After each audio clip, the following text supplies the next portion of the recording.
Oh, welcome. I hope I can Put the Wi-Fi on. prevent Okay. echo. So I'm being recorded. Uh-oh, you're being recorded. Uh-oh, careful what you say. Don't say bad words.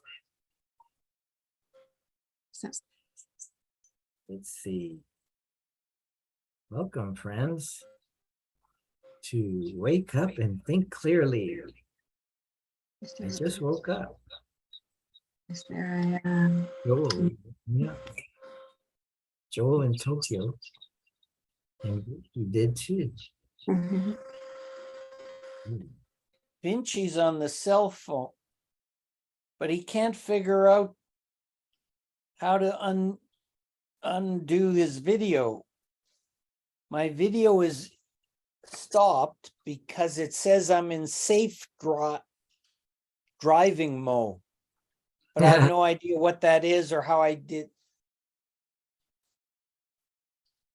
The safe driving mode is so that when you're driving, you'll be safe. No, I got that.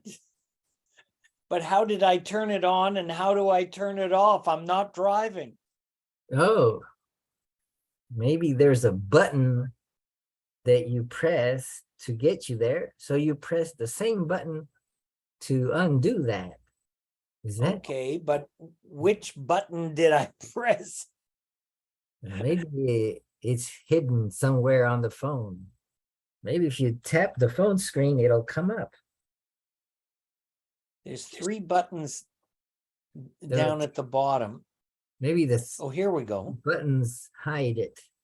Mute, speaker, video. Did that make any difference? Now it says my microphone is muted and I'm still on safe driving. Oh, which device is on safe driving? The phone or The phone. is that the one that says Vinci? Yeah, Oh, and the Vinci is still dark. It's not showing any video. yeah, I realized that, Oh, but I don't know how I did that. oh, oh. There's a when you touch the phone screen, there's a stop video or start video. Let's see if I touch stop video. It puts a red line through it, and then it shows a picture of me in the phone. So when I then say, oh, What happens if I log out and log back in? See if it makes any difference. let's put a blur. Oh.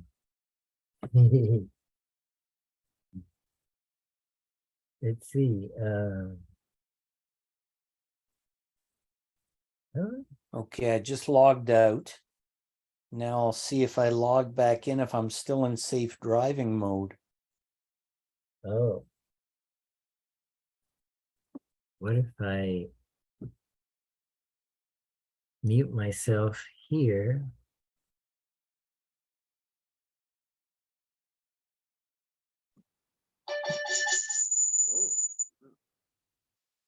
Vinci.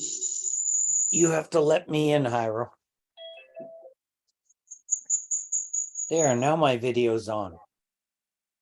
Yeah. Oh. But I don't hear you, Jairo. Oh, I haven't connected my Wi-Fi.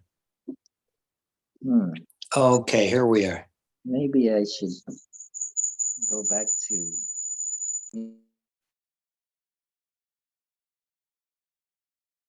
How's that? Then I increase the volume here. How's that? Huh. Yes? I don't know. Wait a minute, I can't hear. You have to increase the volume. Now I can't hear you guys. This test speak. Hello? Yeah. Okay. So say something. What should I say? Oh, okay. I hear you. Hi, all. Topic of the day. Today's topic is how to get yourself out of drive mode, safe driving mode, and things like that. No, but we figured that out. Now let's talk about evil. I think evil. Yes, I'm in an evil mood. Let's talk about evil. They can see him on the screen, honey. Oh, What? I'm showing it there. Oh, Neonita didn't want to be seen on this.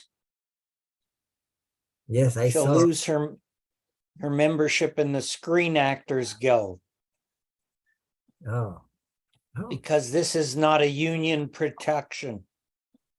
let's see. Oh, somebody enable closed captioning. Can you Yeah. see this script. The transcript from this meeting may be saved and shared. Is that for later on, maybe? On the recording, maybe? Yes. What? Pause recording captions. Oh, captions. There's a show captions. Okay, how's it going? Oh, I can see my captions as I speak. I see what I'm saying written out. Maybe it'll show up in the video. That way, for the hard of hearing, they can read. And maybe they can figure out what I'm actually saying. Maybe my accent is difficult. Okay. So, hello, Don. How are you?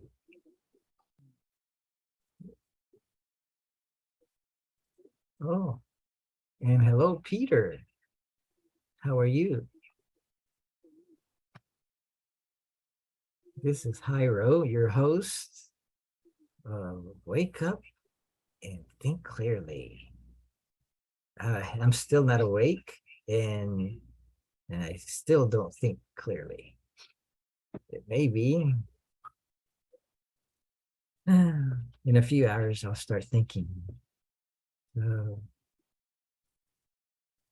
Evil. What is evil?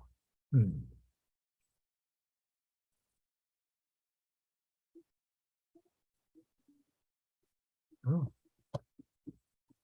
what's this arrow here? Oh, there's Joe. There's Dominic. There's Peter and Don. Oh, somebody wrote something in the chat.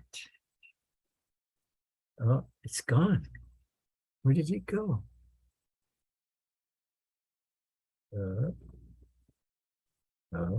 Oh, share screen. Oh,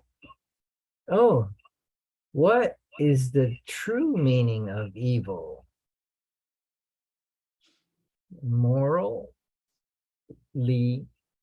reprehensible, sinful, morally reprehensible, sinful, wicked, and evil impulse,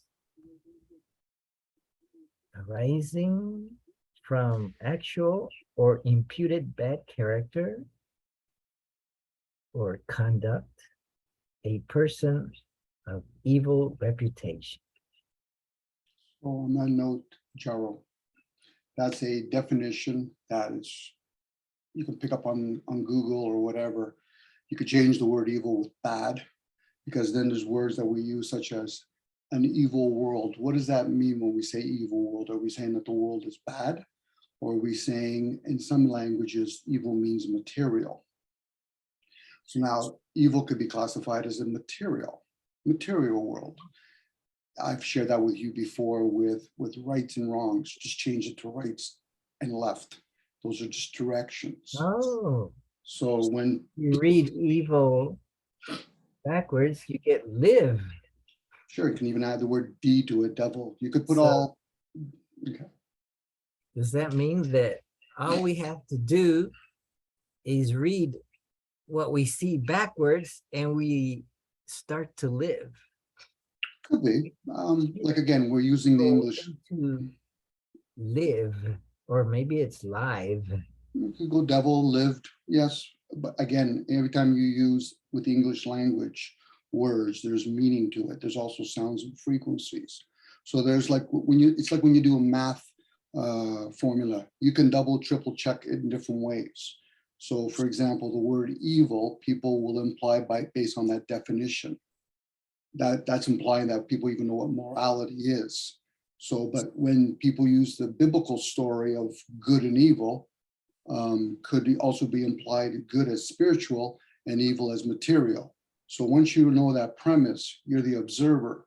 You're no longer seeing things one way or the other. It's like, it's kind of a cheap metaphor, but a person that chooses to vote opposed to a person that chooses not to vote. The one that chooses not to vote has an opportunity to see many angles on the election, where a person that's made a choice is slanted now. You'll favor one over the other. You'll attach one or resist the other. So you brought up the topic when we were talking earlier yesterday. What is your interpretation of evil? Are you going to go with the definition that I just posted, or are you going to go with evil world, the material world? Or there's other ways of interpreting the word evil. Again, we're using the English language that has many meanings for the same word. So unless a person makes clarity, wake up and think clearly, makes clarity how they want to use the word, the rest of us can hear you and say, I've used it in those particular times, that particular word that way. When I hear the word evil, I'm just thinking material. But I know what people are implying, but it's not evil they're really implying. They're thinking of something bad, something that's right or wrong. And even that could be a very pious position to be, to assume something's right, let alone wrong. Again, we're favoring outcomes opposed to possibilities, because I don't know a person's story to really know how they got to that outcome. So. Mm. course, Welcome, Jorge. Long time no here. Good morning, my friend. My teachers, how are you today? We missed you. Now we will be able to think clearly because you may catch us on our unclear thinking. Thank you, Sensei. So what's the topic today? Evil. What's the topic this morning? Dominic, Vinci, Peter, and Dan.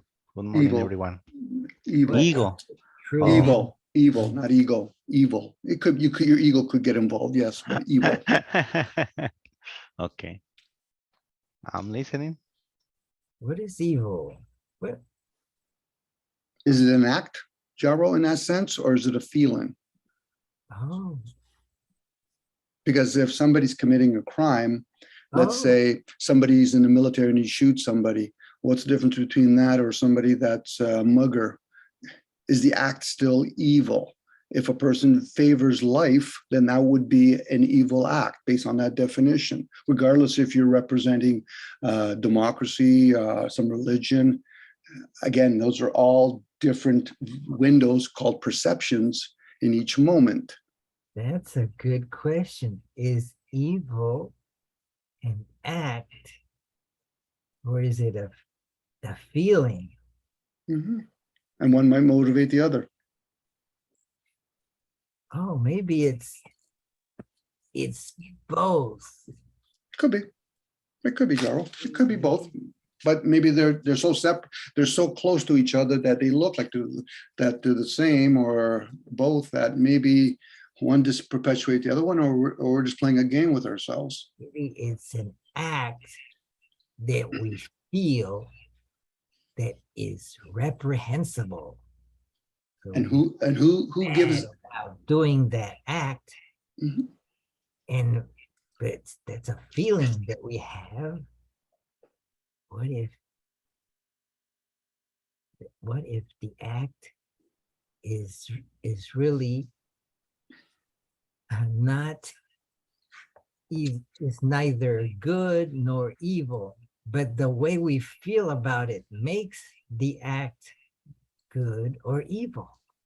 So all actions are, could you say, or how do you say that they're not dependent upon, or inherently not good nor evil? It's thinking that makes it so. I would lean more towards conditioning, but thinking is one of them, Jairo. Most of us respond based on our likes and dislikes, and then they branch out to things such as good or evil, agree or disagree. So unless you're willing to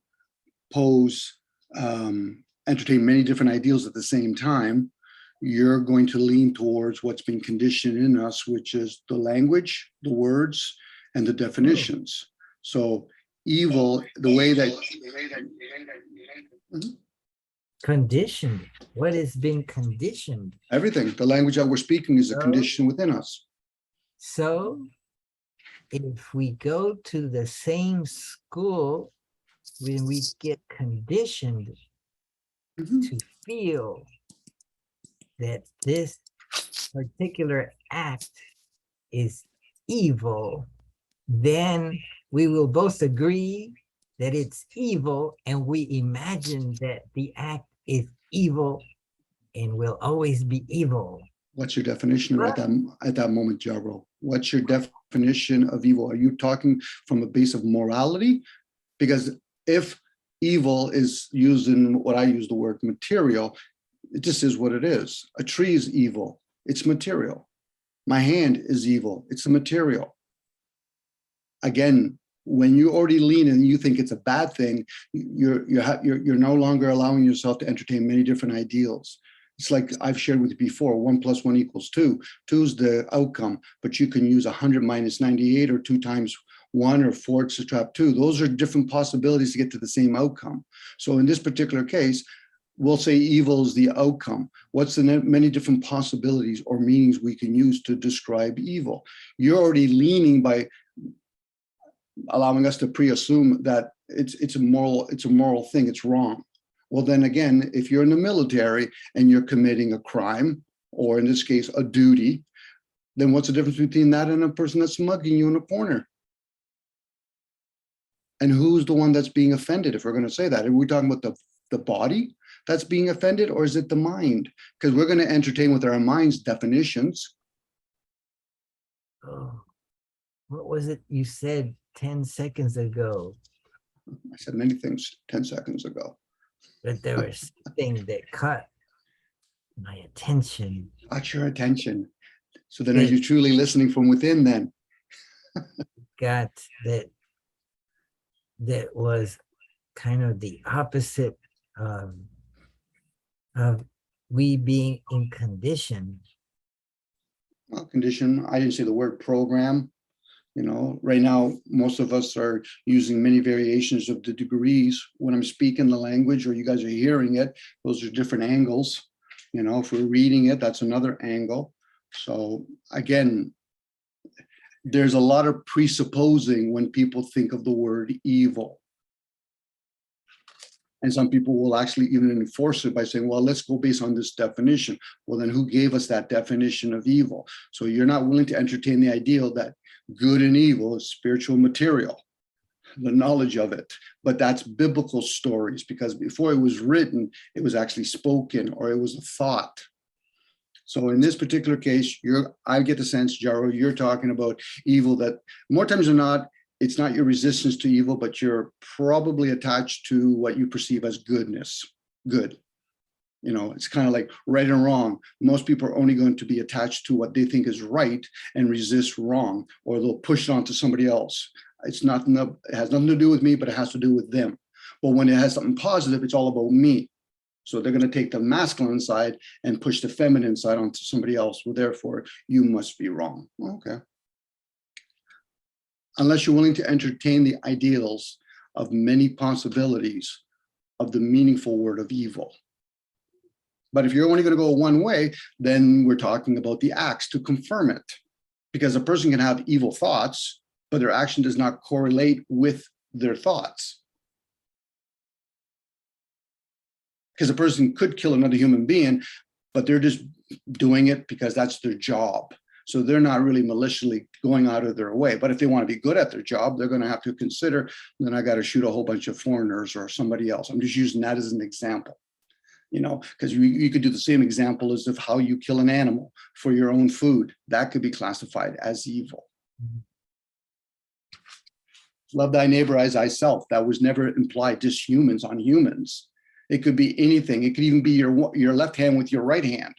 Love thy neighbor. Who's closer than your own body than anybody else? It's you, whoever you think you are or aren't. Jorge posted, when I despair, I remember that all through history, the way of truth and love have always won. There have been tyrants and murderers, and for a time, they can seem invincible, but in the end, they always fall. Think of it. Always.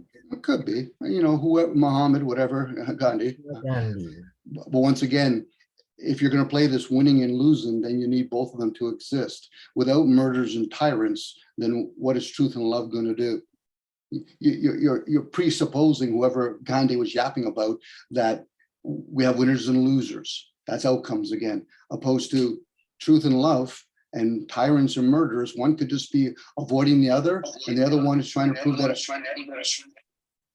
One could say that I'm right because love always win. It's a nice little poster to put up on your wall, but they both have to coexist then. For truth and whatever love is. Love is unconditional. But how can you have love when you're in a conditioned program? Then it's just words we're talking about. And Gandhi did quite well by just putting words. Whether or not he wrote that down or somebody else did and he put his name on it.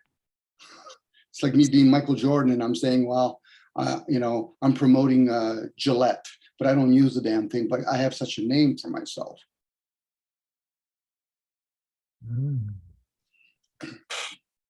But thank you, Jairo, for posting that. But again, if you go inwards, then you have to play many different ideals. Do I not need to have murderers to have truth, to coexist? And then to think that you won, oh, so winners are what? Lovers? That still won't explain to somebody else that this child just got murdered. You know, it sounded like Mahatma Gandhi was doing nothing more than helping the British accolade their leaving their kingdom because they've already got everything established. So at that particular point, he's just being a little boy talking about things, which sounds nice. And what I'm yapping about might sound nice or might sound very agitating for other people, but that only reveals something about oneself that's always been laying there. More times than not, people don't want to challenge themselves. So in that particular statement, challenge it.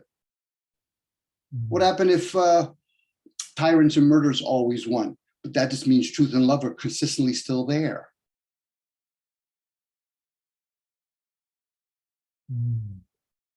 Being a nuisance, you know, there's a good chance I could perceive that as truth and love always wins, but yet tyrants and murderers are always a constant pebble in the shoe of it. That's men talk.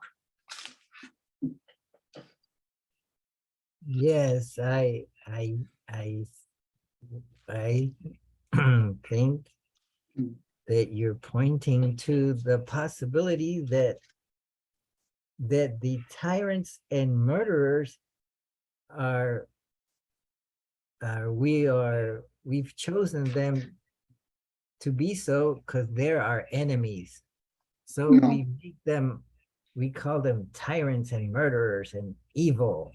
And we're despairing because we're seeing, oh my gosh, that if we don't stop them, they're gonna take over and they're evil. And so we label them evil. And eventually we say that through our love and speaking the truth and doing things that are good for us, we will overcome these tyrants and murderers, and they will eventually fall. So separation then is what brings love then? To classify somebody's act, because without knowing a person's story, we don't know their act. The person that's usually a murderer or a tyrant could be nothing more than underdeveloped emotion. Same with a person that gives love to somebody that's not lovable yet. That's the emotion that's not developed yet.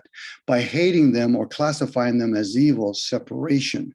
That's like a person says, I don't believe in abortion, but yet I'll kill other people that believe in it.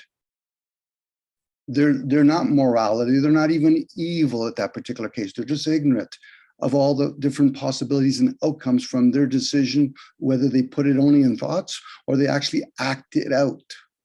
See, people think that an act is an after effect. Most people are never going to get to the cause, but they'll dwell in all the side effects. So to think that that's wrong is separation, opposed to, do I see them as a human being or do I just see them based on their action? Well, then we might also see them based on their gender, the color of their skin. That we're not even talking at that point, Jairo, about evil. We're talking about ignorance.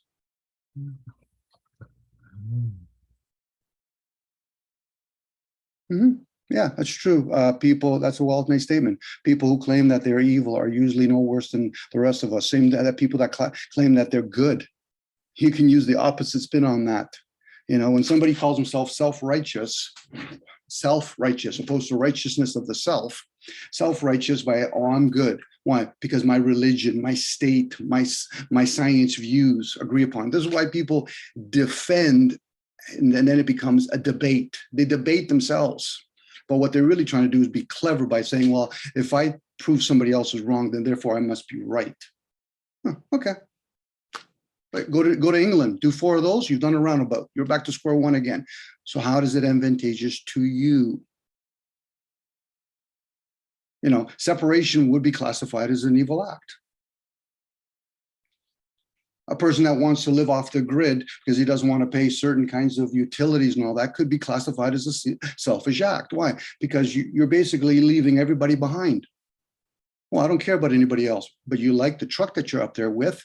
You like the material that you're getting from a hardware store, because people have been conditioned to think that they're independent, maybe within themselves, but outside you're so much interdependent, let alone maybe even dependent more times than not. If you're going to that definition that I put about morality, now we have to talk about morality. What is morality? What is morality? Is it based on laws, man-made laws, or is morality when nobody's looking? You know, only you know. I'm talking from a hypocritical point of view because I'm not a saint, and if I was, how would I know that? Because I'm using the word, and then other people say to me, "Well, Dom, you're a saint." I said, "Well, then what would that make you then?" Because I can only be classified by other people that are very similar. So when people call other people evil, they're either parroting. It's like when a bunch of little children say the word F because they're mimicking what their parents are saying without understanding what it means. Most adults are still doing the same thing over and over again. Then they'll defend it or they'll denounce it. Well, Dom, I don't agree with what you just said. I said, I don't care if you agree or disagree with me. You can't see through my senses unless you're willing to understand my story. And that means you would have to get away from your story. Okay, I have a question. Please. I think it'd be great if there was some Buddhist context because I'm missing it. Oh, okay. I can introduce some Buddhist content.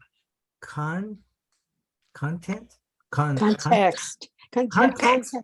How does this fit into the Buddhist paradigm or the particular Buddhism that this meeting is about?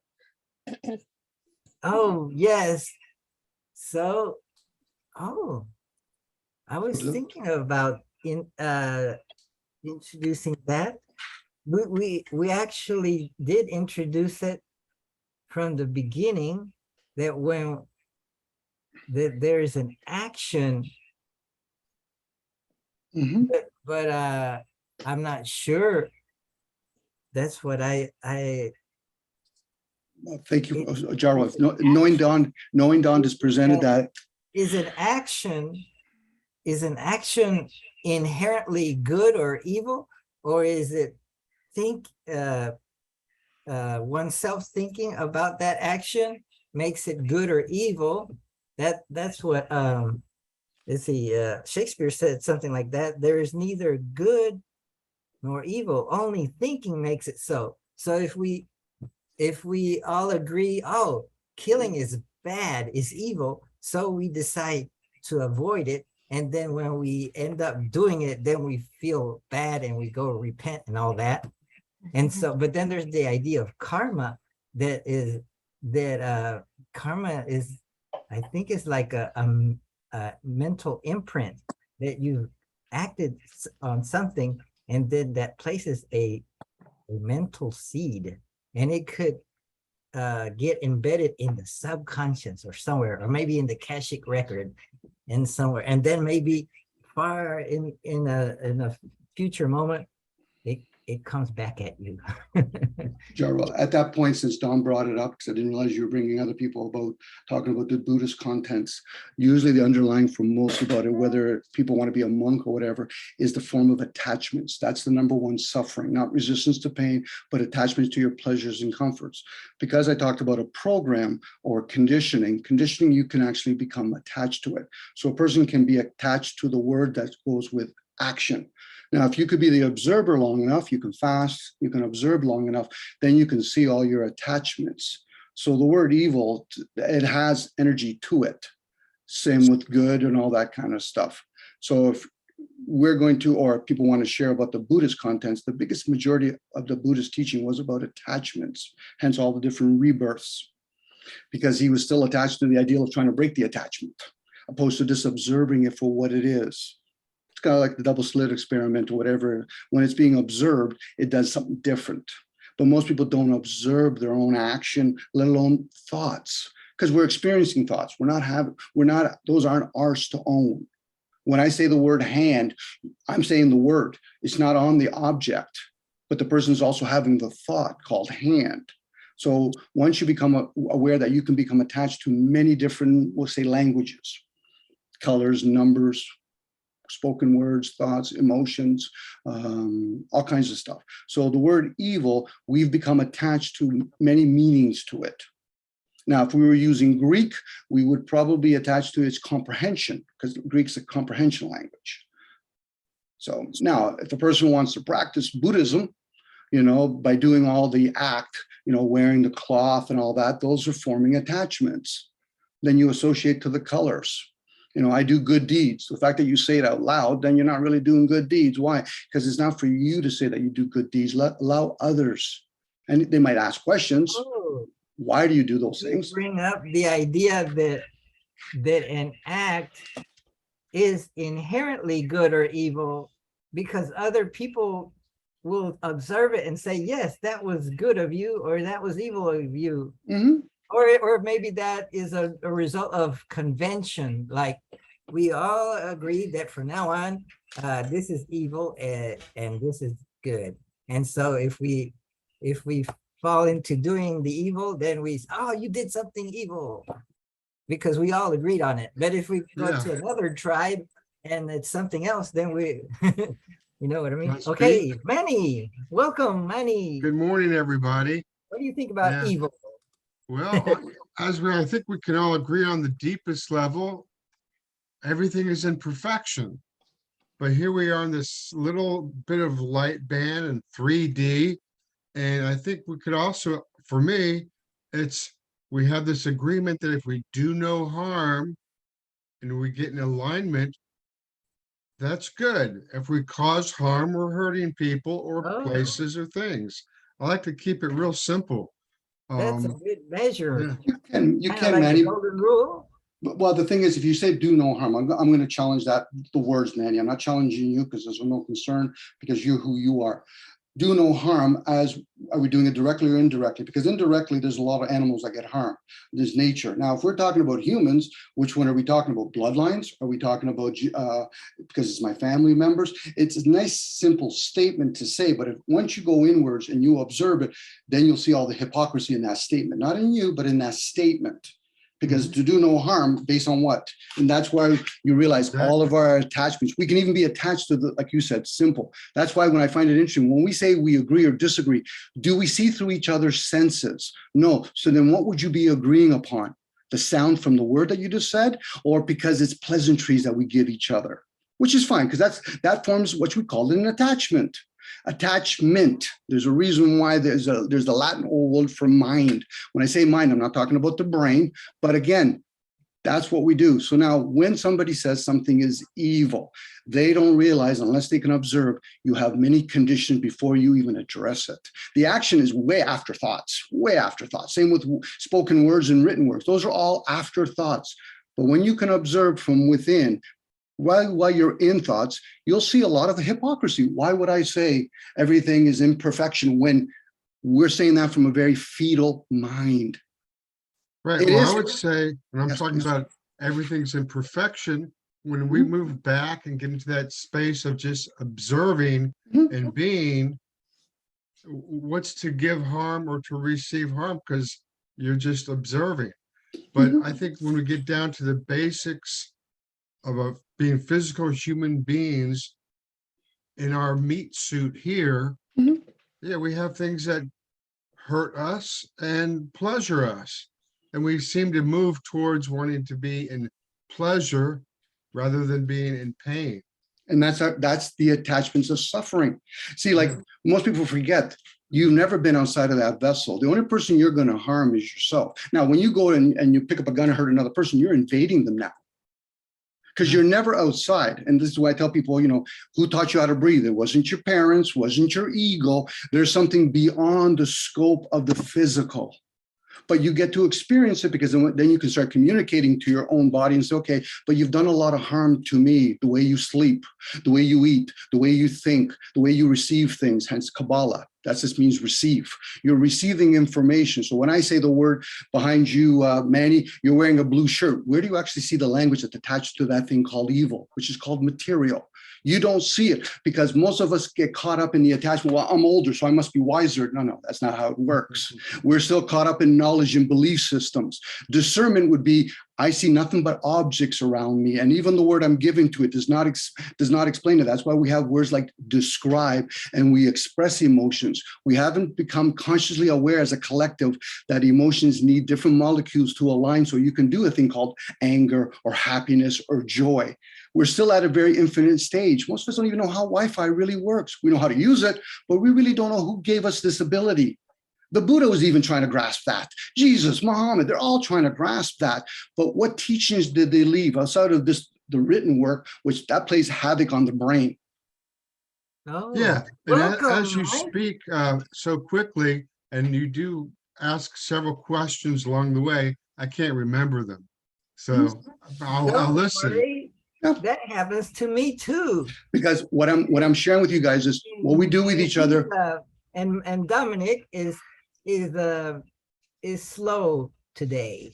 Imagine when he's fast. The thing is, Jairo, I have shared with people before, what you're doing with each other is the word ears in the word you're hearing. The constant listening is done from within. That's what the concept of meditation is. You're listening from within, because within you have information. You're a receiver. You're receiving all kinds of information. There's no way you guys all learned a million words when you're in school. You're picking up what we call prana, chi, consciousness. It's an energy. We're in this, as in today's language, you're in a matrix. And in that matrix, you're picking up energy from everybody else. We just don't acutely become aware of it because we think we can actually manifest it in the material. Some people have the gift of seeing auras. Some people can play a musical instrument and see colors, but that's each individual person.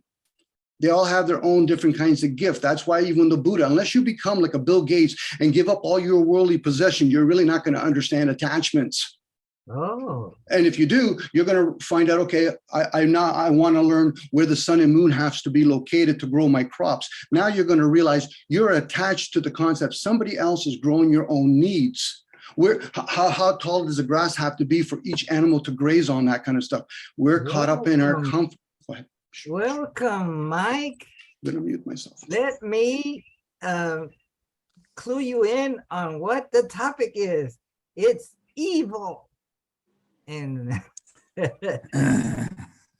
what do you think about evil? Should we discuss evil topics? Shouldn't we, or should we? Yeah, Evil topics, or just the word evil? depends what we want to co-create Oh. and focus on. What if we think about evil, won't it attract evil to us? So shouldn't we be careful in what we think? It might attract it, more of it. Isn't this a dangerous topic?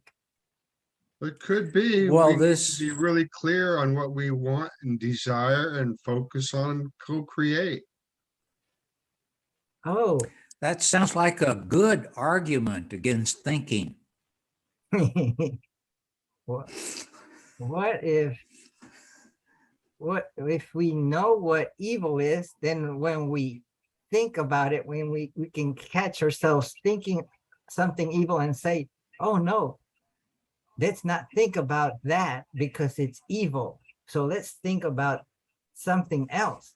And that way we'll prevent evil thoughts and temptations from happening. Don't you think?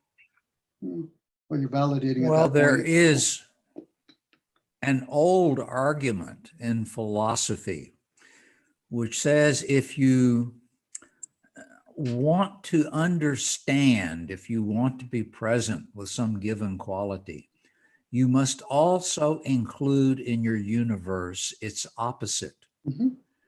So I wonder if you manage to completely avoid evil, will you also lose contact with good? I think, Mike, in that case, you would actually cling to it more. Most people try to resist things, but what they're really doing is clinging to their attachments, to their comforts and likes. So it's like philosophy. You can't really philosophize if you're only bringing in your likes or your agreements. You have to bring in both, or you just put them both aside and say, listen, neither one are coming in the room today. Why? Because I want to look at different possibilities today. So a person that's resisting already have, it'll reveal them if they already are into these likes and dislikes discussions, and they just try to avoid their dislikes and want their likes. They're not going to talk about evil. They're going to resist it. Let's sum it up really quickly. Let's move on. There's a lot of pre-assumption within oneself.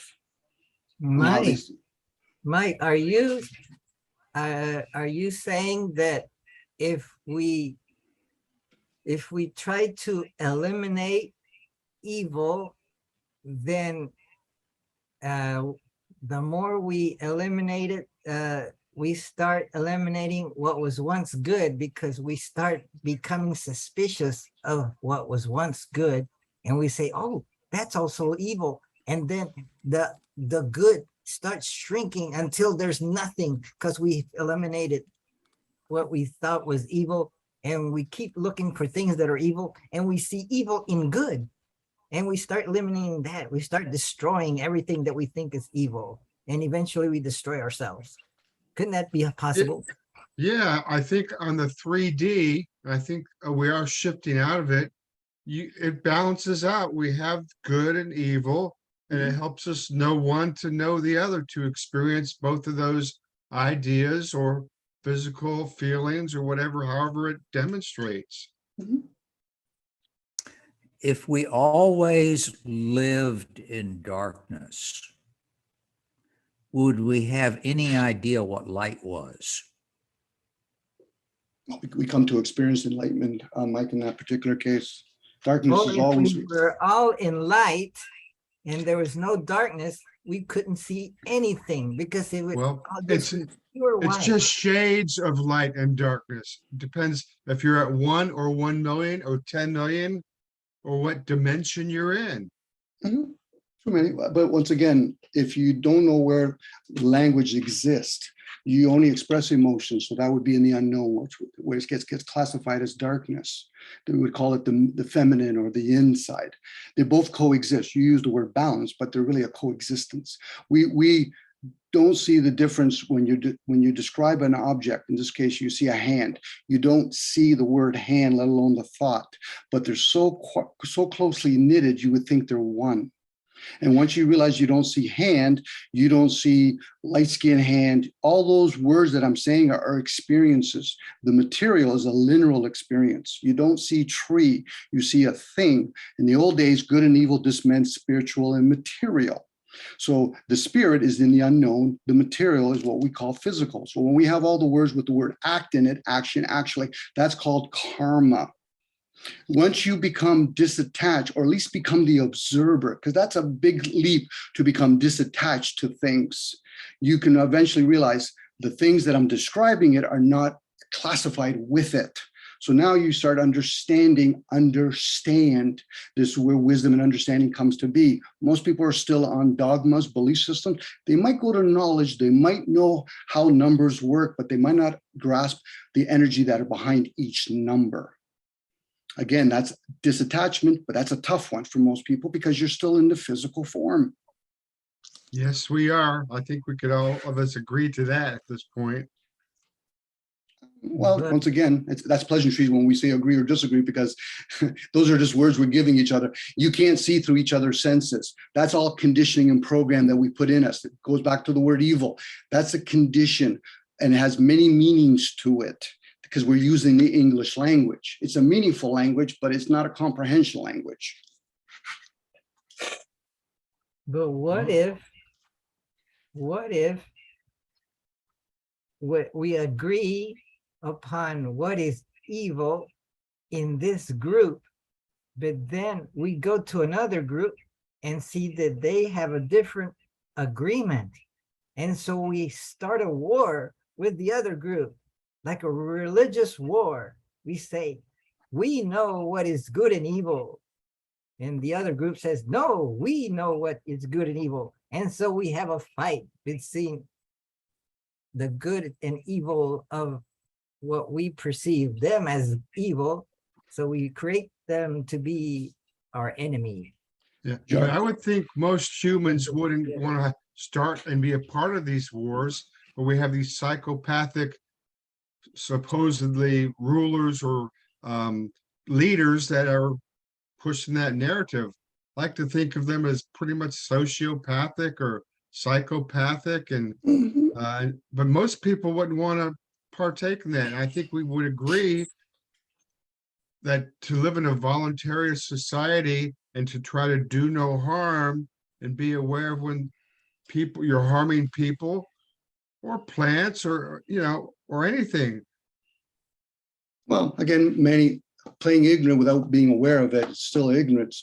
So a lot of people don't realize the sociopath, psychopath are just more extreme case of underdeveloped emotion. It's the people that actually work for them or associate with them, where you look at all your comforts. Most people are no longer going to war for the purpose of getting land. They're actually keep protecting what's on it. And the people that actually are no longer there indirectly benefit from having somebody, whether it's the empire, in this case, America, or some Asian empire. It's always the few that are misleading the masses, but the masses want to be misled.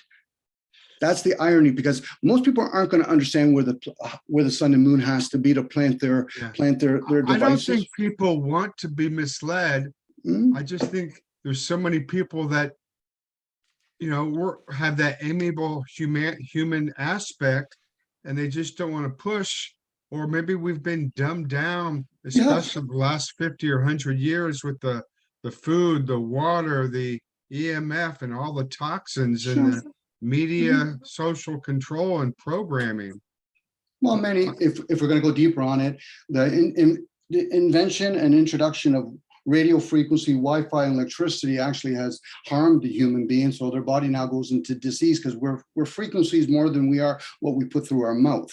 So Right. So knowing that, most people aren't going out of the way to do that. There might have been a bunch of people that might have colluded together, hence the word conspiracy. Forget about theory. Those two words should never be together, but they conspired together, not knowing what the outcome is going to be in 60 years when you introduce another type of technology. So we are technology. The vessels that we're in have many receivers in it. The invention of writing has actually dumbed us down. Why? Because oral teachings engages way more receivers. That's why people of old, whether it's the Buddha, Muhammad was being guided by some sort of archangel, but that's another story all by itself, or Buddha, all these characters, they knew enough not to write things down. Their students that misunderstood it start writing it down because they think recording, what does it do? That teaches your hemispheres from left to right. So now, unless a person is going to go inwards and say, okay, so if it was inspired to be written, so therefore it should be inspired with thoughts, because everything's after thoughts. Now, knowing that, when we start pointing fingers and saying, well, Dominic, I don't think the government's doing their job, I said, when did you give up being a sovereign being? Well, You know, that's what, is, if you look at the words, they're doing their job. They're governing and controlling our mind.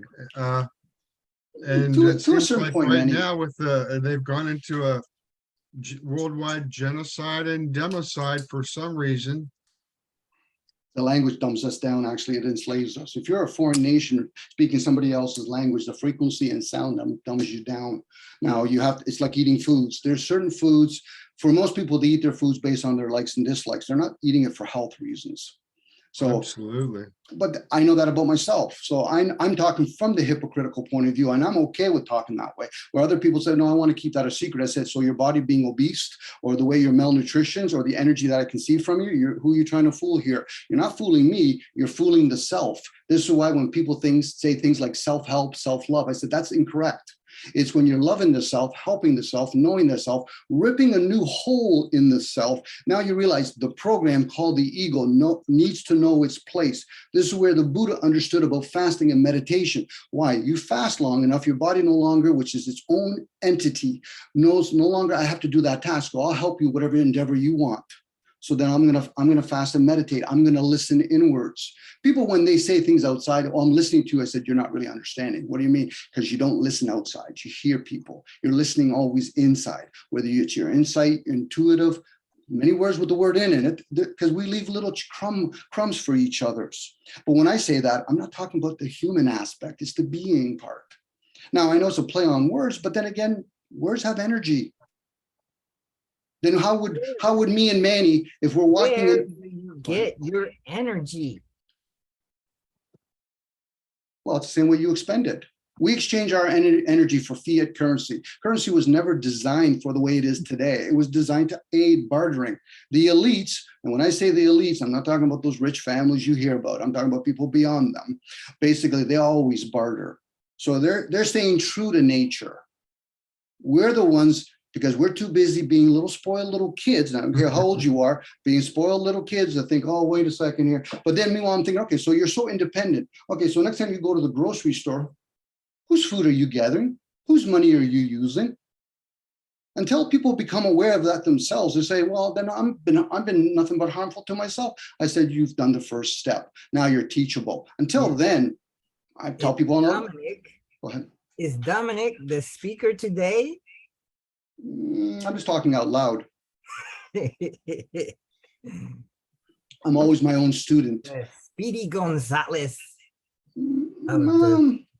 What, would it be more pleasure to you if I brought it down to a monotone? Because we do have recordings where you can actually go 1.25, 1.5. You can bring it down. You know, I get it, Jairo. You're being amused, but I'm always amused. Oh, Vinci is showing his receipt. What is it for, Joel? Oh, you're muted. We can't hear Joel. It's a McDonald's receipt. McDonald's Yeah, in Japan? that's it. Wow. I don't know what it is because I can't read Japanese, but it was 1,280 yen. Okay, on that note, Joel just brought McDonald's. If all of a sudden McDonald's came out and openly say, we're not here to serve humanity when it comes for health and all that, would that be an evil act? And if it is, they're only one person. Hitler can only command one person. It's the rest of the people that choose to be harmful to themselves. And that could be what some people might classify as evil. Joel, you're being harmful to yourself by eating at McDonald's in Tokyo. But what's making you go there? The convenience. But No, what? it's because they have so many Buddhist temples. I've been to more Buddhist temples in the last week than any of you. I just finished my meditation in my chair that I've used since '93, and that's my little Buddhist temple. Yeah, but it's different when you go to a real temple. Why is that? Joel? Well, because you get to see the whole scene.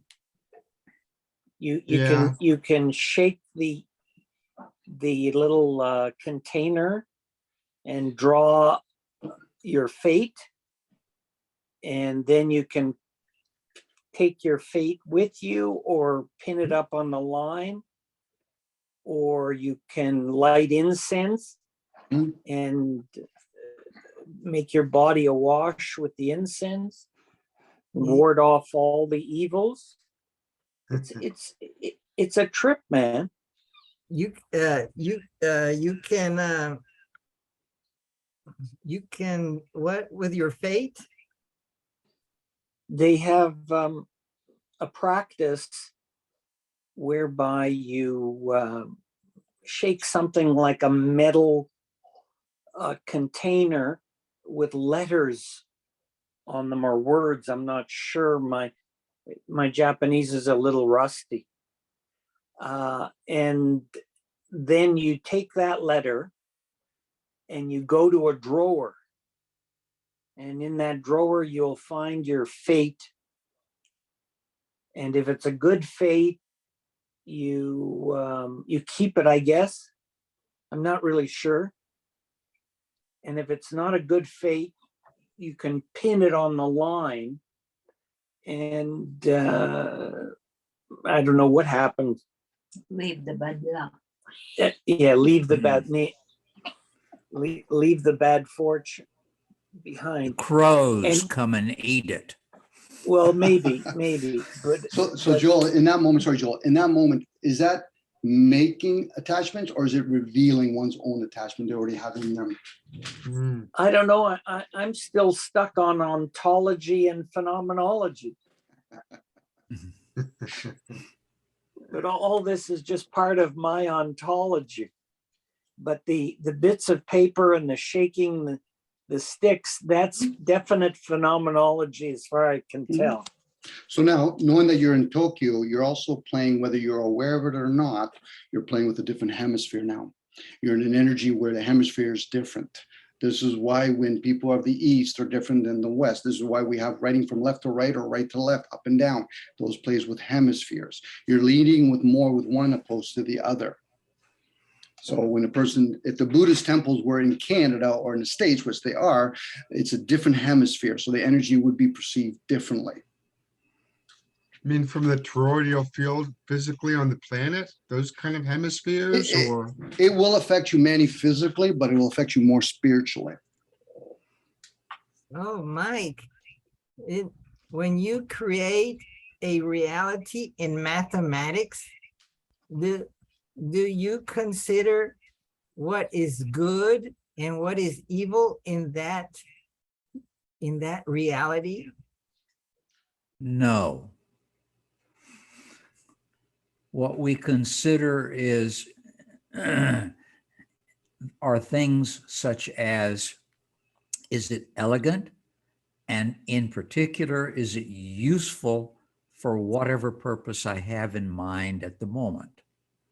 Oh. So could that be applied to human life? We could eliminate concepts about good and evil and just think of elegant and useful. Oh, this is elegant. and this is not. So get rid of the not so elegant, and this is useful. So attract usefulness and get rid of unusefulnesses. Maybe I should get rid of my We stuff. don't understand what things are really useful Mm, to us. Mm. This is the big difficulty. Mm. One of the things which I suspect comes very much into this category is this business of being connected with other people and of, in some sense, trying to live in harmony and peace with them, or in certain circumstances, being willing to live in conflict with them. We don't really have a very clear understanding of what usefulness is, but I think that so far as the human spirit, mind, essence, whatever you may call it, goes, this is one of the areas where we have to look very carefully to think about usefulness. Mhm. I have noticed, for example, that it is satisfying. It is something which tends to give me purpose. If I may have, let us say, an animal such as a cat or a dog or a friend that I have to take care of, this tends to deal with something inside of me which is important. And I look at people who seem to lack that as being somehow or other crippled, not yet complete. But again, this is a matter of what is useful to us. And we will not get the same answers for everyone. Mhm. Oh, Joel, have you been to stores in Japan that sell toy robot pets? Oh, I can't hear you. Mhm. You're muted. I can hear him. Now I can't hear Joel. Mike, on that note, before Joel comes on, unmuting, you can break it down to like maybe some simpler things such as wants versus needs. Most of us do not fulfill our needs. We don't grow our crops, understand what part of the animal we need, how to treat the animal. So we get stuck with our lacks, not enough money because this way somebody else can do all my needs and vice versa. And that's where the usefulness, we're no longer useful, where we'll have a whole bunch of people that will be military men or become lawyers and doctors. You know, when you have way too many doctors and lawyers, it just means people don't know how to take care of themselves and how to deal with their own affairs. But then we put degrees to them, and then you start giving them money. We've lost our ways. I can't even say collective, because nowhere in history has ever showed that the human race has worked collectively. You know, they've had lots of groups, hundreds of millions of people is more of a group than a collective. So unless a person, you know, and I'm talking from maybe more of a scholarly approach where I've read things where unless we understand what the purpose of all the different plants can and cannot do, you know, and most of us don't. And I know that's an oversweeping generalization, but you just have to make observation. You know, most people go to a grocery store. So they're indirectly fulfilling their needs, but they're not participating in actually growing it. You know, and it's the same with animals. People play this game of meat eater versus vegetarian. I was thinking, okay, but you're still not observing from within. When did it ever become healthy to have a whole bunch of animals being compacted into one piece of meat or a whole bunch of different fruits? I just look at the grocery store, which one's the lesser of the evils while I'm going in there. Now, I'm still going to eat it going through the motion. That's a program that's already within the body, but the body's starving. And when people start communicating with the body, they'll say, you've done so injustice to me in one lifespan. It's pathetic to even start where I'm going to start. Now, I might be overgeneralizing the way I talk, but people go in for pleasantries. They go to the Buddha temple. The Buddha's dead. What's the teaching that was left? Outside of that, then it's all words. It's like saying I'm a Christian, or I'm a Muslim, I'm a democracy, I'm a communism. Those are just words. Unless you're going to go inwards and say, okay, so what purpose does it serve the vessel that I'm in, let alone the vessel that surrounds me? Now people can use words like auras, the mind, M-I-N-D. It's not the brain, two different things going on. But again, I'm just playing with words, hence the word illusion. I'm playing with words. So now we get caught up in this, well, I don't want to be suffering anymore. But meanwhile, no, your suffering is all your attachments. Would you walk away from going to Starbucks? Would you walk away from going to McDonald's? No. So then you're dependent. Now, if you start giving up all your other dependency for one particular thing, then you can be classified as addictive. But we're all dependent. You don't have to fast for 30 days to realize to stop breathing. Or here's even one more simpler. Take 3 breaths in and see how long you can go before you actually have to do the opposite. Now you're playing life and death. If we're going to play the game of what is life and death, I don't know. I can't fear the unknown, but I can at least become aware of it must be out there. So Dominic, Yes. can you summarize for us what you said? You would have to meditate quite a long time, Jairo, because you're trying to ask somebody else to simplify your responsibility. You're the only person that's ever lived in that vessel. I'm the kind of person I would say, I don't care about you, because the only person that should care about you is the one that has the ability to respond from within. The condition is that we think our teacher's outside. And that's why I tell people, who taught you how to breathe? Well, I don't know. I said, then your teacher's not outside. So, Now, go ahead. Can you summarize in 10,000 words or less? And you know me, Mike, after a while, I'm making a conscious effort not to use a lot of cuss words today. So there would be a lot of cuss words. I would be over 10,000 in a short period of time. Dominic, for reducing your cuss words today. Because I had to use soap last week to clean it up. I must be proud of you today. No, it's me. No, she was my boundaries, because really that's my frustration, to realize I'm sharing with other people, but the only person that should really be hearing me and listening is me, whoever I think I am or aren't. So when I hear people talk about the Buddha and the monks, I think, and they already got their attachments. Now, it's like military men. They have their attachments, military people. Let's not go men, because women are no different. So they all have their attachments. Now, are they comfortable of being aware of their attachments? People like to win, but they quickly forget after they win. Same with the losing. So they're not really in the moment. What they're doing is yip-yapping because they think their parents, I tell people all the time, I say, your parents taught you fuck all.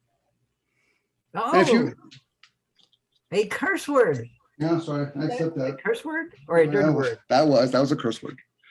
But there's energy behind that curse word. Ding, ding. Well, yes. Yeah, this little thing with black wings just flew out of my screen when Dominic said that.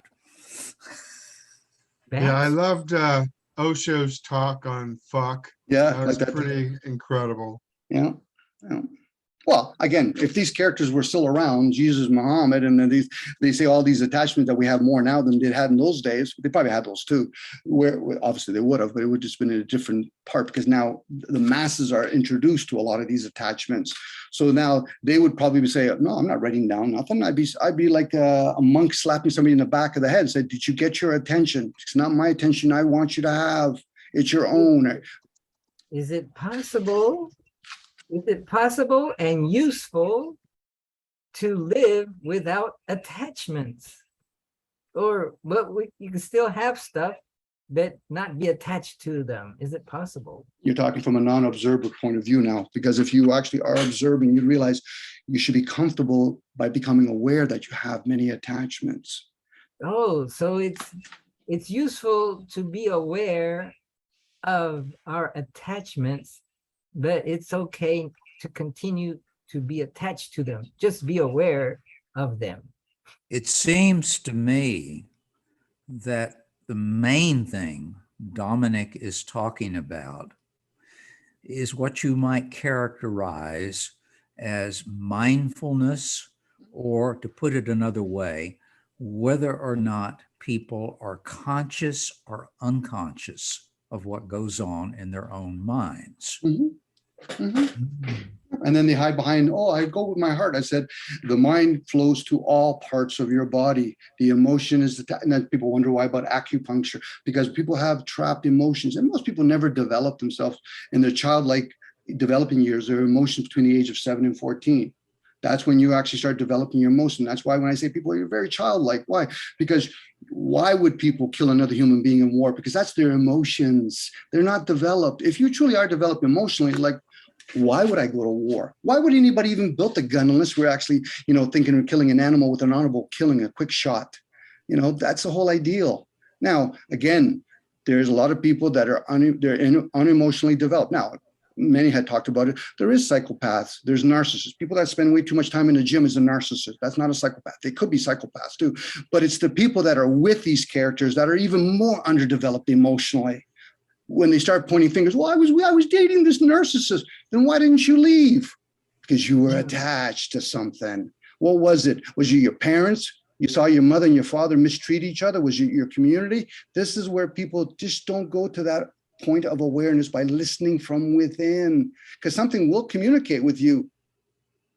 And they'll say, yeah, you're full of something. Good luck with it, if there's luck involved. Manny, when you were in your meditation, what were you thinking during your meditation this morning? For me, well, I was doing some prayers and scanning, but for me, I meditate to get to the spot where my mind turns off and there is no thinking, just being. Mhm. And I find that very sweet. And I guess that's one of my attachments and addictions. Oh, you're attached to not thinking? I enjoy that space, yes. When you get to that state, then That's what he thinks. Yeah. And for many, That's what I feel and experience. It's not thinking. and Yes.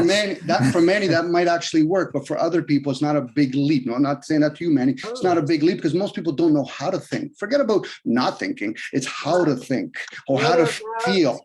If you, when you go to get surgery and they knock you out, and after you get out of that, is it like that? It makes you feel good after surgery? You feel rested, like a meditation? Because you fasted without you knowing it. There's another entity running the body, and it's not the ego. The ego's job is solely to understand language and say, okay, I'm gonna eat like a little pig at some restaurant. It's the inside program. There's two programs running, if I'm going to use today's terminology, the higher self, lower self. The lower self is the ego, learns a couple of languages. And when I say a couple, numbers and colors are languages too. So they're not just learning a couple language. But when you start fasting long enough or meditating, you'll start listening inside and say, stop shutting down. Start thinking, start feeling, start being intuitive. Mm-hmm. So meditation is listening to God, and prayer is talking to God. Prayer is more of an inquiry. Peace is more of a silence. Meditation is the listening. But if you already know the answer, then why the fuck are you going inside? You already know the answer. Then just do it. Be a human being, human doing now. But when you're truly trying to inquire about something without knowing an answer, that's all the programs. 1 + 1 = 2, but 2 is the outcome. You have many possibilities to get to 2. It's when you now observe, I don't want to have just the outcome of 2. Why don't I say 2 times 100 is 200? So when I meditate on the number 2, I could look at the different ways I can get to it. Yeah, but then you minus 1. Yes, but then you're realizing minus 3. But then you become realize the conditioning part of Jairo. It's one of those things where a lot of things you inquire, you could resolve a lot of it by going inwards and say, Jairo, you're not teachable at this moment, or you might be. Those are outcomes. Sports is an outcome. And eventually the half full, half empty, it's a very childlike conversation, but it's like, okay, but do you see anything else beside the table, the glass half full, half empty? Yeah, I see the table, I see the painting, I see the glass, I see the contents, but I also see that I don't see the language that I'm speaking, let alone the thoughts that I receive on that thing called evil. Evil in a lot of contents means material. Evil world, material world. That's all it is. But we go in there with our conditioned programs from our ancestors by thinking it's right or wrong. Just say right or left. It's a direction. And once you realize you're living in a world that's very material, it's a thing, it's an object. The subjective could be classified as good, or it could be classified as the yin part. Then you realize, oh, so I don't see the wall. No, you don't. You see a thing, which I'm describing. That's all I'm doing. Because once you start seeing the wall, I say, well, I see a beige wall. I see a wall that's leaned against another wall. Those are all thoughts that are experienced in the unknown. So you're saying that everything we see is not what's there, it's just thoughts. Yeah, Like- it's not real. It's just what we see through our bandwidth with the eyes we've been given. Yes. Until we go inside and maybe go in a little deeper. Bandwidth as in the Yeah, like the light frequency spectrum that we can of see colors, creates, lights, well, it's all light, sound. or biophotonic light. Mhm. How do you know? How do you know that there is something more real than what you see? Knowledge is a step, Mike, at that Oh. point. Then you can go towards discernment, wisdom, and understanding. Understand. It's not for other people to understand. That's your role. So now, when I shared earlier, and Manny kind of said, we're not being misled. The senses could easily be misled, hence the word sin and the word miss. It could be misled. How do you know that what you're sensing is less real than what's really there?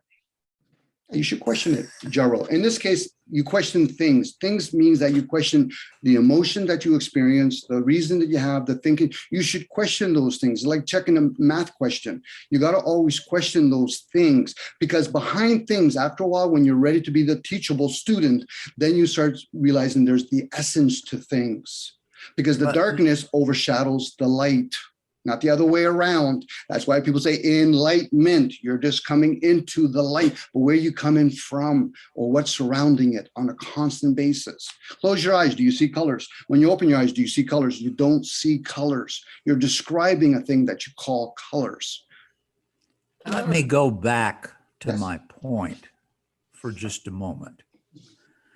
I remember reading in a physics popularization when I was a kid that if I were to look at a desk, the desk was really mostly empty space and whirling atoms. On a material level, yes. That was the greater truth of what the desk was.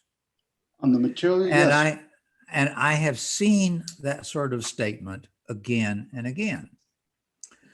Now, when I think about it for a moment, the reason why people take this particular point of view, that the desk is mostly empty space with a number of whirling atoms, molecules linked together, is because they are able to perform certain measurements in the laboratory. They have evidence that they have accumulated in physics experiments. They have a background of physics involving molecules, atoms, etc., in terms of which, from the viewpoint of which, it makes perfect sense to think of that space as being just a lot of empty space with little bits of energy distributed here and there. Oh, Mike, on that note. From my point of view, in my reality, that desk is a hard, solid object. It is not mostly space. Okay? Now, the thing is, why should we take this physics point of view and say that is the reality? Oh, Why should not why? my own point of view in this life because be it's referred to as the reality? Why should we value one over the other? Because you're skipping the one thing that because you're it's doing. useful for the table manufacturers so they can sell you a better table when your table falls apart from you running into it and it eventually breaks a leg or your toe, whichever comes first. Then you need to get another table. So you go to the table manufacturer who is using physics to usefully create a new and better and new and improved, cheaper to make model. Jairo, if I can share with Mike, so this is for you, Mike, whether you want to take it or not. Your side views are blinded. You use the word table. Where does that word exist? Everything you described, whether you brought it down to the atom, is still the physical. And you've said the words. When you say reality, where's the word? You're describing things. It's like we're ignoring the language we're using to describe the literal physical. That's it. Whether you bring it down to the word atom, where's the word? That's the space that most people, that's the alchemy. It's called language. It's in your body. Maybe you can, Jairo, you can go with that. You can go with that. It's in your elbows because you rest your elbows on the table. So tableness is felt in your elbows. There's a term that people use and it goes right past them. The movie Back to the Future, listen to the word. Back, not to the past, to the future. There was a reason why they said that. And I'm using reason now to explain it. They say forward. But it doesn't matter, Jairo. You got to go with what's being played upon you. So now when Mike is describing something, he's looking from a forward, close and far away, where he's not looking on the sides. I'm using words that I don't see to describe the thing. Know thyself is a very, very good step, but it's just a step. So now once you start realizing, okay, well, if I call it a wooden table, where's those two words, let alone the frequency and sound from each individual letter? So now once you realize that, you don't see 9, you don't see 8, you don't see plus. What you're doing is you're describing and you're looking at something because people don't realize they're so attached to their blinders, opposed to it's there. It's a secret from most people, but it's in plain sight. Why is it in plain sight? Because they take it for granted. Their emotions, not when it's expressed, it's prior to that. It's like when somebody says, I'm asking for an apology. Well, you didn't do nothing. No, the apology was for what I was thinking. Once you've done something, you have to apologize with your action now. This is why when people say they've done something and now they want to apologize, is no, that could have been stopped way before then. Mike, when you draw mathematical objects in your mind, do you see them or feel them? I draw them on paper. But let me come to Dominic's refutation, quote unquote, because I'm afraid I'm not clear on it. I think I hear him saying these words, if you examine them closely enough, there's a whole lot of fuzziness to them that in some sense we don't really know what they mean.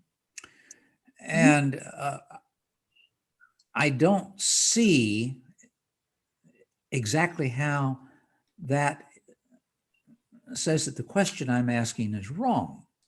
Now, I quite agree that ultimately we get down to these words, particularly philosophical terms like reality, and we really don't have a very good grasp of them.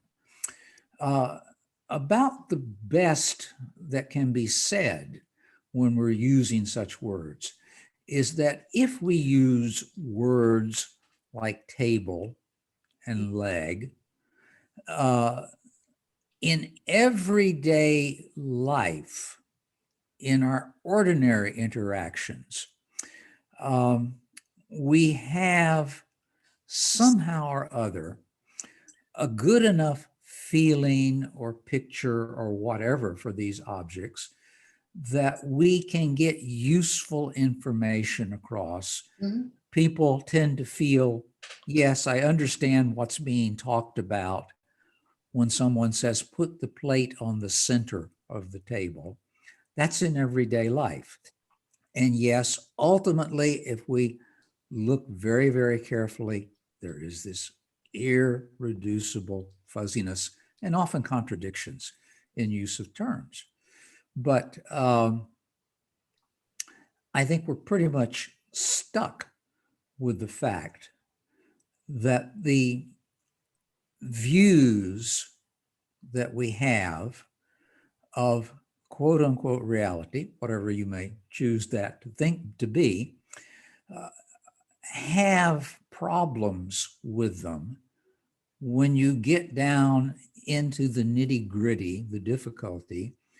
But there are often settings, limited settings, in which you can use these terms and you have the feeling that you're satisfied with what's happening. You're able to get across some understanding to other people. You're able to accomplish some things in those limited settings. And my question then becomes really one of, given that both of these perspectives, the physics perspective with quantum mechanics and whatever of the table, and my perspective of the table, flawed, limited, conditioned as they are, if I have these two settings, why should I prefer one over the other? A lot of times we're in duality. So we've been taught, or at least shown, the simple thing of 440 opposed to 432. That's the either or.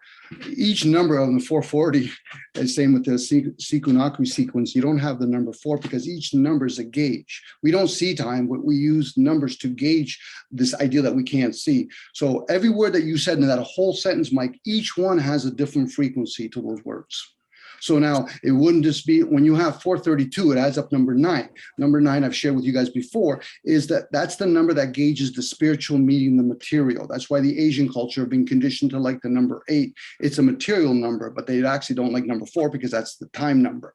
So now every time we speak, it's kind of like hearing music. Baroque music does one thing, rock and roll does another thing, but that's more of a heightened sense. It's like the energy of a psychopath is different than a narcissist. A person that's very inward and they're being led by they're okay.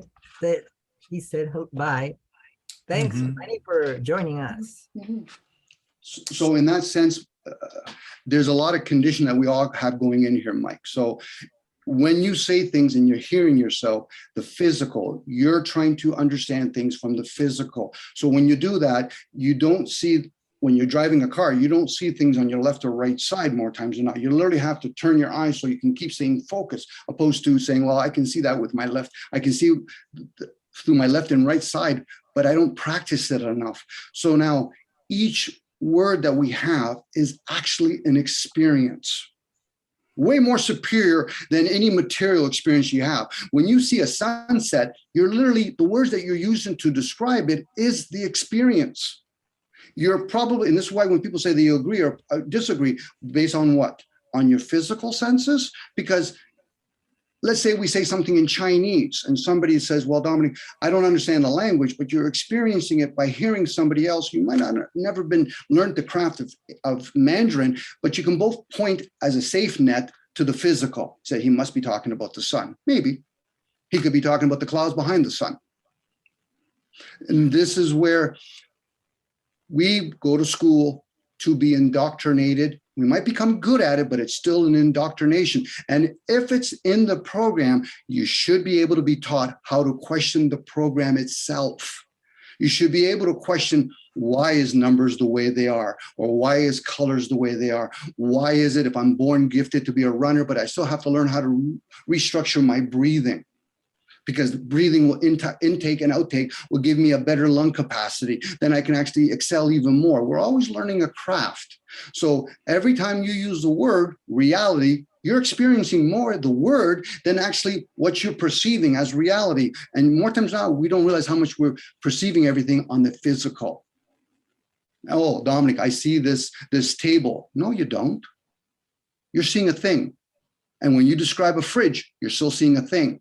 When you're actually seeing a wall, you're still seeing a thing, but you're using different words to describe it. Now, Dominic, Yes. if I were to say, I see a thing, Mhm. would you tell me, no, you're wrong, you see a thing? I would say, well, I wouldn't say wrong, Mike, per se. I would just say we're still trying to describe the undescribable because we're using words to describe it. Calling it a thing is still a word, but we're experiencing it. And if we could get into that awareness, and again, this is where a whole bunch of people have to have that energy. You wouldn't have learned English if you weren't in the group of a whole bunch of people that has the conscious energy of English around you. This is why when people are in England, eventually some people have the ability, being around other people, to have an accent. So, Dominic, Yes. when I say I see a thing, Mhm. then I should say to myself, no, Jairo, you don't see a thing. You see an imperience. You should imperience it. That's the opposite of experience. Oh, you're experiencing many things. You're experiencing many things. You're experiencing the language. You're experiencing feelings. It's like when people talk about gone to anger management. Did you go to sadness management? Why would you want to control any emotions? Just don't become a professional at one or the other. Experience it, because what we do is we become attached. I don't like anger. No, you're attached to another emotion. What happens, Dominic, Yes, if I say to you, table, Mhm. then in your mind, do you picture a table or do you picture the word written out, or do you just feel tableness? What's going Jairo, on? in that particular case, because we have so many different languages, unconsciously and sometimes consciously, I'm looking at some of your emotional gestures. So sometimes a person can point somewhere and then you can assume that they're talking about that truck. There's a lot to be said about energy, but we've never learned, excuse me, go ahead. You go with the context and the surrounding words to the word truck. You have to have it used in a sentence so that you create a whole reality. Jairo, I have to ask Jairo. What does tableness feel like? Tableness feels like there is a table that I am leaning against, and my elbows are pressing against the table, and I sense solidness, and tableness, the legness of the table, the support. There's gravity, there's pressures, there's all kinds of, it's a whole universe when I sense tableness. See, Mike, if I can share, wisdom is discernment. You can discern by having entertained different ideals and realize I don't actually see the language I'm speaking. And when I'm speaking it, other people are doing what's called Kabbalah. You're receiving a thought. You're not saying the word. So if me and Jairo were with a person that was of Iranian and speaking in their language, but meanwhile, we're looking at a building, we don't realize how much we're picking up unconsciously all the other variations of languages, not just spoken language. I'm talking about body language, gestures. Those are all languages. This is why a blind person can be explained from another person. Not everybody, the color red when they've never seen it, because there's so many other languages that are going on. Touch is a language, feel is a language, saliva is its own language. But unfortunately, we wait till we get spoon-fed in some sort of schooling system to finally say, okay, is that what my numbers really do? Well, who's to say I'm a teacher? Why? Because if I'm in the front of the class, it's explaining to everybody else, then I got to be the biggest student the whole time. Everybody else is hearing you. And the only reason why they're there, because they've been conditioned on grading. That's all conditioning. There's nothing wrong with it. But if you think it's wrong, then you realize, oh, am I not being programmed to think what's right and wrong? Yes. Once you become aware of those things, then you start going beyond knowledge. Knowledge is just a child. You know, the tree of life is about wisdom and understanding, not understanding. That's just people talking with their emotions. Yes. How can I acquire wisdom from mere knowledge of tableness? Is Okay. there a wisdom that arises out of tableness where I can sit on it and worship tableness? Well, Jairo, at this point, your energy is out of cleverness, because you can't acquire wisdom. And the word that you use, tableness, there is a word for it. Both ness, they mean something, and table. You're just putting them together, which is fine.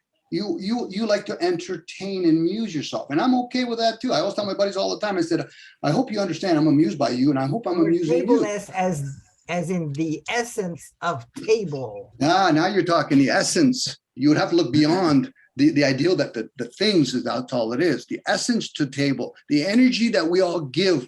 Now Maybe there's no essence in table. How do you in our mind?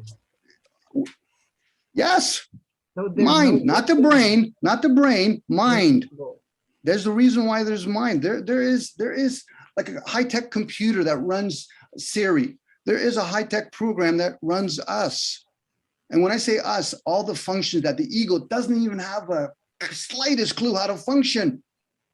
Ask the ego to run the blood for at least 10 seconds. Good luck with that. When we ask ourselves and we listen to ourselves, how do we know that what we're saying is useful or evil? How can we discern good versus evil? Is that something also programmed? Well, we're using the language as a program, so anything that comes after that is a program. Now, hey, Joe, now you're talking about evil. Evil's useful. You're skewing it with your likes and dislikes. If evil, in this case, moral, was wrong, is whatever I dislike in my program, and good is whatever I like. yes. So And all I have to do is reprogram myself to eliminate all of my evil, would you do the same thing with good? and everything will be good. Would you do the same thing with good? No, then you're no longer balanced. And then eventually, it's like plants. Some plants, if not attending to them, will transform over from a male to a female plant. It's same like us. Not everybody comes out as a male. Not everybody comes out as a female. And even if there's 3/4 that are female, it still proves there's an imbalance going on, and it needs to coexist. It doesn't have to be evil for evil or good for good. That's a person playing a clever game with themselves by saying, I don't want any evil because I want to make more room for good. You're going to, familiarity breeds content. And a lot of people, Gentlemen, Mike, ciao. it may be evil on my part, but I think I'm going to bid you adieu. Enjoy for yourself, Mike. today. Okay. Thank I you, enjoyed the conversation. Okay. May you And have a good day. yes, and may you have a good resolution to this theme. Oh, that's never going to happen, Mike. You know that. That's never going to happen. But thank You you. think it would be evil to have a good resolution? It will be temporarily. Yes. Ciao, We'll my see friend. you guys. Have a good night. Have a good one, Mike. You too. So, Jairo, you're on the platform now. So, I feel good. Oh, what, Hiroshi. is he back? Bring him Joe back. missed you. Where is he? I don't see him. There he is. Oh, Hiroshi Satow. Did you know, Hiroshi, that Hi. Joel played Vinci with you in person? We Yeah, heard. I did. He was there. Wow. Yeah, I did. We did. We First played in person Tokyo. in Japan to Yeah, in play Tokyo. He's so Vinci. funny. Yeah. I'm the first person who played Vinci in Japan. Nice. Wow, that's a historic moment. We should Yeah, that's write right. an article in Wikipedia Yeah, that's right. saying that among Hiroshi's accomplishments, he was the first in Japan to play the game, and he introduced it to all his friends, and it became a popular game, and it became more popular than Japanese chess. Mm. Yeah. So in about 50 years. But I think I lost the game. Oh, Yeah. he lost. Then But you need but- play him again to take revenge. But Joel said his wife is the best player. His wife Yeah, she is the plays the best best. player. of Yeah. Vic- Mm. Oh, So I've got I think I've got to have a chance to play with her to become a champion. oh. And did you have to drive to meet him too far, or he took a cab or something, or a subway?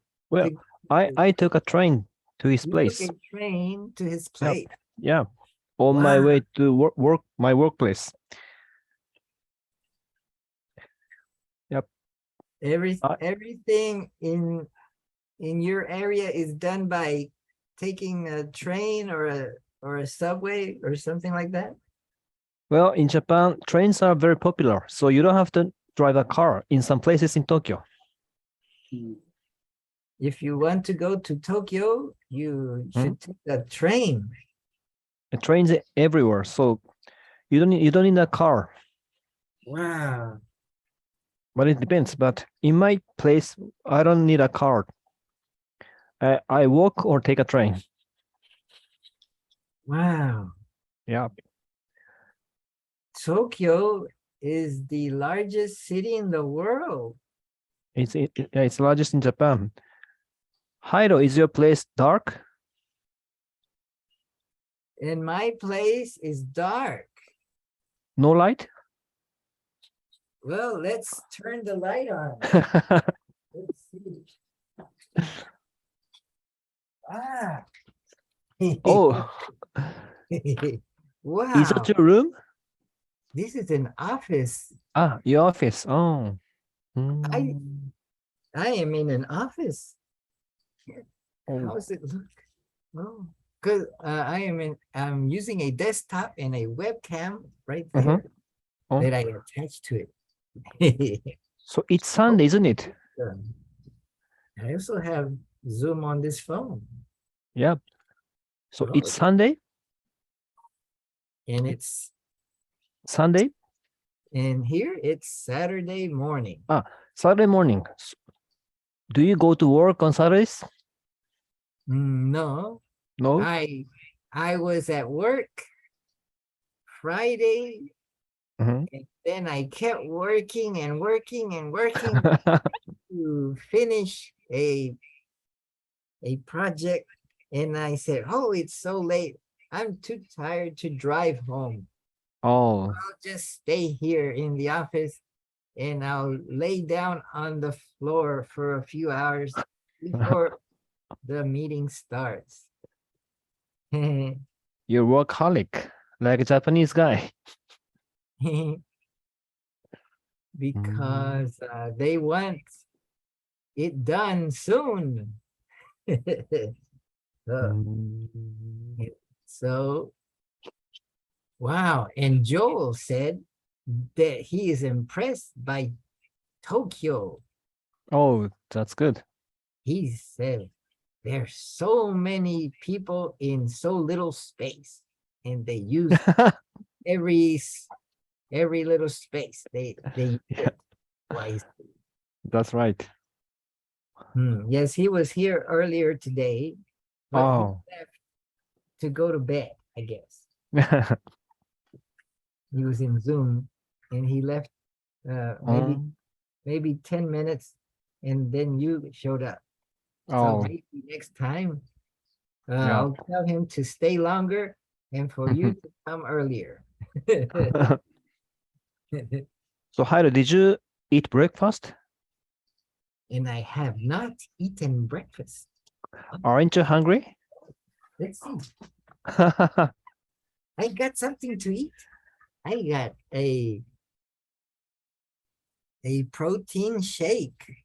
Oh. Protein shake with a chocolate flavor with Oh. ingredients like pea protein, cocoa. P? Did you and say P? P P-E-E? PEA plant and sunflower oil and other things, and to make it taste good, I guess, and be liquidy. It's I'll drink that. Please do drink. And today we were talking about evil. Evil, yeah, evil. Because maybe we don't talk about it because we're afraid that if we talk about it, then something bad will happen to us. But it's good to talk about it so that we know what is evil, and that way we can avoid evil. Oh, that's good. But if we avoid evil, then we will have good. But what if we have only good? Could that be evil to have too much good? Like too much of something could be bad. So if we just good, then no evil, then we might get what would happen to us? We might, well, in order to get rid of all evil, maybe we would be causing evil to others by getting rid of evil. We say, oh, that person is evil, let's get rid of him. Maybe you're right. And maybe we can't define the good unless we have the evil. Or maybe we need to understand evil so that we can avoid causing evil to others. Maybe we need to experience a little evil and say, oh, I don't like that, so I will try not to do that to others. And if I feel I'm an evil person, maybe I will be tolerant of others' evil. Oh, if you are an evil person, you will be tolerant of the evilness of others. Yeah, that's right. That's what I'm trying to say. So a bit of evilness may be good. A bit of evilness, or at least understanding that I have the potential to be evil. Like I could become a Jeffrey Dahmer or something. Jeffrey Dahmer. A serial killer. But I haven't watched it.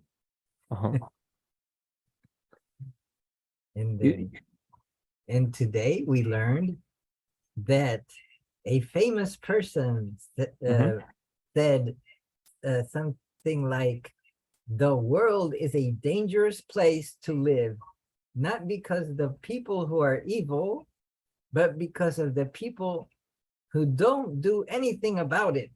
So when we see evil person, Mhm. we should do something about it. But Oh, what yeah, if that's right. that evil person is powerful? If we try to do something, the Mhm. evil person will kill us. Mhm. So you mean the indifference? You could protest a little bit. Mhm. Yeah, that's right. When I despair, said Mahatma Gandhi, when I Mhm. despair, I remember that all through history, the way of the truth and love has always won. There have been tyrants and murderers, and Mhm. for a time they can seem invincible, but in the end they always fall. So there's hope.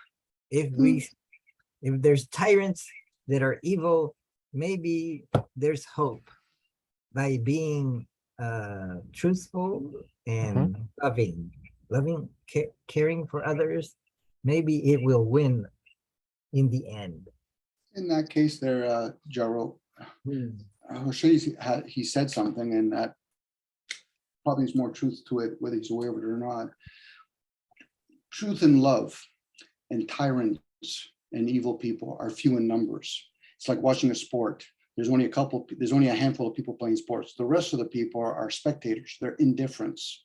That's why you have winners and losers. But what about all the spectators? There's more people in the world that are so indifferent. I wish people would get angry, or people that would be really kind. How many people would have been Gandhi? No, they just want the result of Gandhi. So quoting him is a child's game, because if most people are doing it, they're not talking about it. And the people that are talking about it are trying to inspire future doers to do it. But most people, probably most of us here, are indifferent to it, because there is people in Africa that are starving. I'm pretty sure people in Tokyo that are being molested or harmed, and vice versa. So we combat evil with evil. In this case, when you pick up a gun to defend, it's the same thing as picking a gun to attack. That's a perpetual defense and attack. So now, when people try to resist talking about evil, they're also going to resist it when they want to do it. So now those are people that are indifferent. So when they see somebody being harmed, they want to avoid it. So they walk away. They're the gutless people. That's most of us. But you have to be honest with yourself, because not too many people would say, well, like even you were trained in the military. Only 6% of the men will really ever shoot another human being. The more times not, they're counting on most people to kill another human being, because now they're doing another game. I'm no longer fighting for my country, but I'm killing because my friend got killed. They're tapping in on their emotions. And most military people are children still. The fact that you picked up a gun tells me you're a child. Now, if you choose to flee because you don't want the other person to harm you, because that's karma. It's kind of like the samurais. They have a training code. We'll fight to the death. But once you beat me, let me have the final blow. Why? Because that's karma. A real human being understands that. A child goes to university, goes to high school, raise kids. That's a child. Now, unless you go inwards and realize, well, then we're all children. Yes, we're all children still. Now, that's a tough one to swallow, because I'm hearing Jairo, whether you know it or not, you've already revealed you want to be a drug addict with happiness. So let me see if I can make more room for that, if I can get rid of evil. That's all you're doing, Jairo, whether you're aware of it or not. So somewhere in your life, whether it was in the womb of your mother or where you grew up, you thought happiness was right and evil was wrong. Where did you get that program from? Are you willing to question it? Most people aren't willing to question, oh, well, I'm living in, let's say Hiroshi, he's living in Tokyo. Can you really blame the government if they're, let's say, they're very dictatorship when they bring all your convenience to you? Once you have convenience, I already own you. Does it really matter if I'm a dictator? Or would you rather have a really nice guy, but I still run your life? Is that evil, if we're going to use the definition of evil based on morality?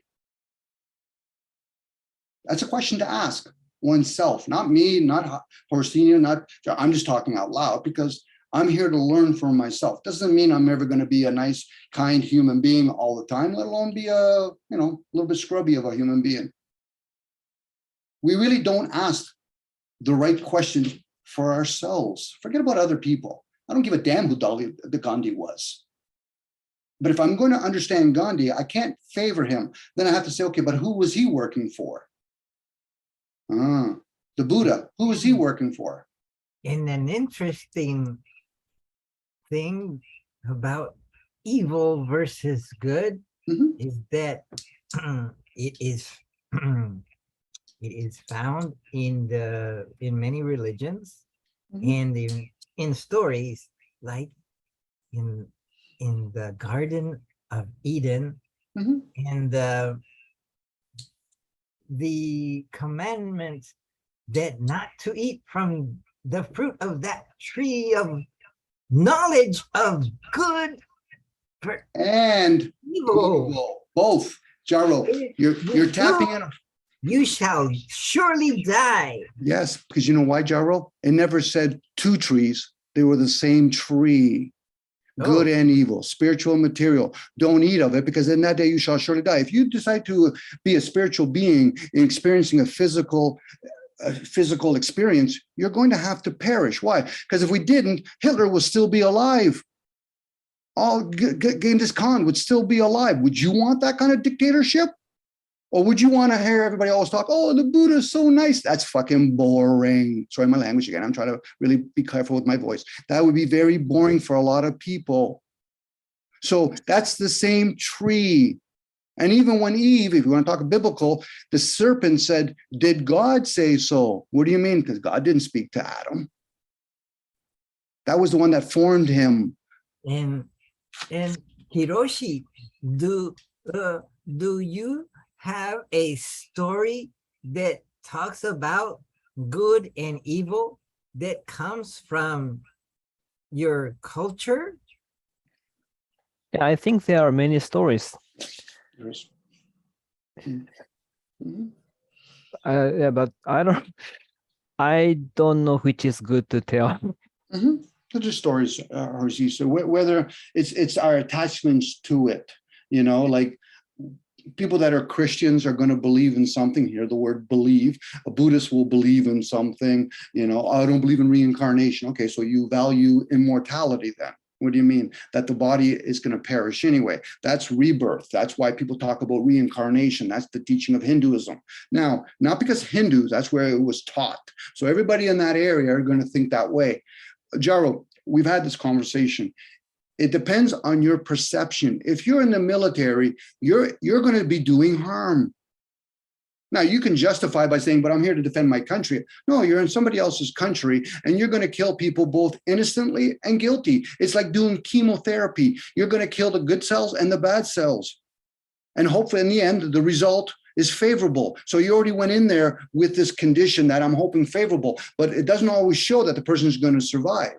So most people, they're not caught up in their resistance. They're caught up in their attachments to their comforts and pleasure. Everything in your room, Jairo, you didn't make. Not a single thing that there you made. Now, you could turn around and say, but I made that table. Did you make the language? No. So you didn't make anything. So knowing that, you're attached. You're attached to your comforts. A lot of times comforts can come in the form of ignorance. I'm ignoring the fact that there's other parts of the world, there's people that are poor, and there's lots of them. But if you're ignoring the majority of the people that are poor, what about the people that are so filthy rich? When they spend an hour talking on Zoom here, they're making more money than any of us will make in 4 lifetimes. And they're literally making it. They're not earning it. They're making it. They're printing it over and over again. So that's the game. So now this is when people say, well, that's not fair. I said, really? So you're talking from the selfish point of view. This is why when another person tells somebody else, whether through their opinions or through a gun, we're invading each other. Because the only person that you're ever going to be with is you the whole time. Whether you're awake, you're asleep, whatever. You're the only person with you. Now, if you value that spirits can jump around, that's a different story. But good luck trying to explain that to other people. That's like saying, me and Jorge just saw an alien. How would we explain that to other people? Writing a whole bunch of books is just to try to convince them. But how would you explain it to them? That's the will again. So now, when you talk about evil, because we're using the English language, has many meanings. And one of them is destructive. But if a person doesn't have morality, then you have to make laws. Why? Because they don't know the difference between harmful and non-harmful to themselves. So then trying to tell them not to harm another person when they do it to themselves, the way they eat, how many people have never gone to McDonald's? That's harmful. But they rather sacrifice the convenience for the harm, which is fine. Actually, the other way around. They'll sacrifice the harm of their vessel for the convenience of knowing that I can drive a car that somebody else made, go to a gas station that somebody else made, go to a grocery store that made somebody else. That could be classified as evil because now we're no longer a moral society. We become so dependent. We're slaves. We don't even know we're slaves. So now, for you, Jairo, because I've heard you enough times, you're pursuing this fantasy called happiness. Now, sweet and sour. Can you be the observer of two different things, let alone many things at the same time? For most people, no. They're very robotic. I go to school to earn a mark. I go to school to teach so I can earn money. It's all about getting something. They're not doing it because they love. They're doing it because they're conditioned like we all are. I wouldn't be able to talk to you guys in different parts of the world if somebody else didn't invent, I don't think they invented it, but were given the gift of doing energy through Wi-Fi. Let alone question, how does all the different frequency work when I'm talking to one person on my phone and Hiroshi is talking to somebody else and texting at the same time? That's beyond the humanity's comprehension. But can those devices be destructive to us on a spiritual level? Yes, so that could be classified as evil.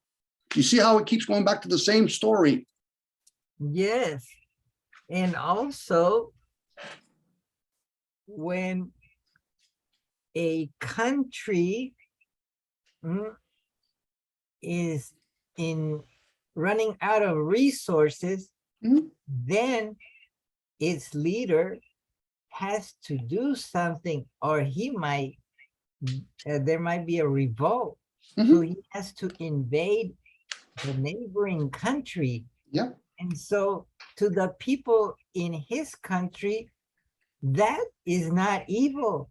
What is doing that is patriotic. It's called business. It's called business. Join the army to, and the leader says, "Oh, we're doing it to liberate the neighbor." Yes, and Jairo, something evil. Yeah, and so, or we say that the neighbor is evil, is our enemy. So we go and join the military and go fight, and we feel good because we are patriotic and we're defending our motherland. And plus, if we don't fight, we think that we might starve to death or something. But then the war becomes expensive, and then everything goes up in price. And no, that's an excuse, Jairo, because to death anyway. The motherland is there to make the excuse because they're stealing from all their other kids, all the other lands. The taxpayers don't have a say in all that because they're not actually paying for the wars. The Federal Reserve just prints money for children that weren't even born yet. So don't think for 1 second that all the militaries of the world are getting from the taxpayers. No, those are going to big rich families. They're printing money for future generations to be more into tribute. That's all that is. Now, when you go to another country, like you just explained, you're invading it. And it's always been that way. It's always going to be that way because human beings do not know how to work in harmony with each other. And how they know that? Just think about their own body. Oh, am I living in harmony with myself when I'm going to McDonald's? No. Am I living in harmony when I'm living in a major city where there's so much noise? The people that are the dumb ones are the civilized people living in major cities. What they did was they call outside people pagans. They're the ones that were working with nature. What do you mean? Well, I got to eat my food. I got to understand how to love the animals. I got to know how to grow crops. But the people living in the city with their doctor's degrees and all that, they're the dumb ones. And that's why you have to get military to go to other country to keep those dumb ones fit. And that's all of us. I don't care what major city you live in, you're the dumb one. And I'm okay with saying that. Go ahead. And then what makes something evil?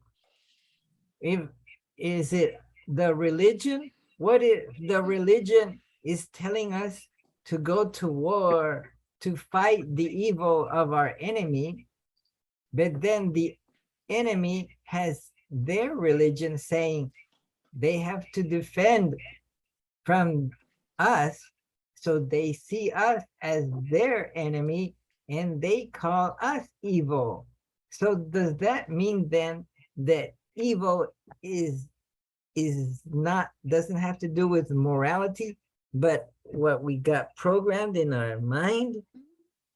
Takes a lot, the whole idea, if we're basing on definition that are being fed to us, I put the definition again of the meaning of evil. I don't know if it's a true meaning, but it's a meaning of evil.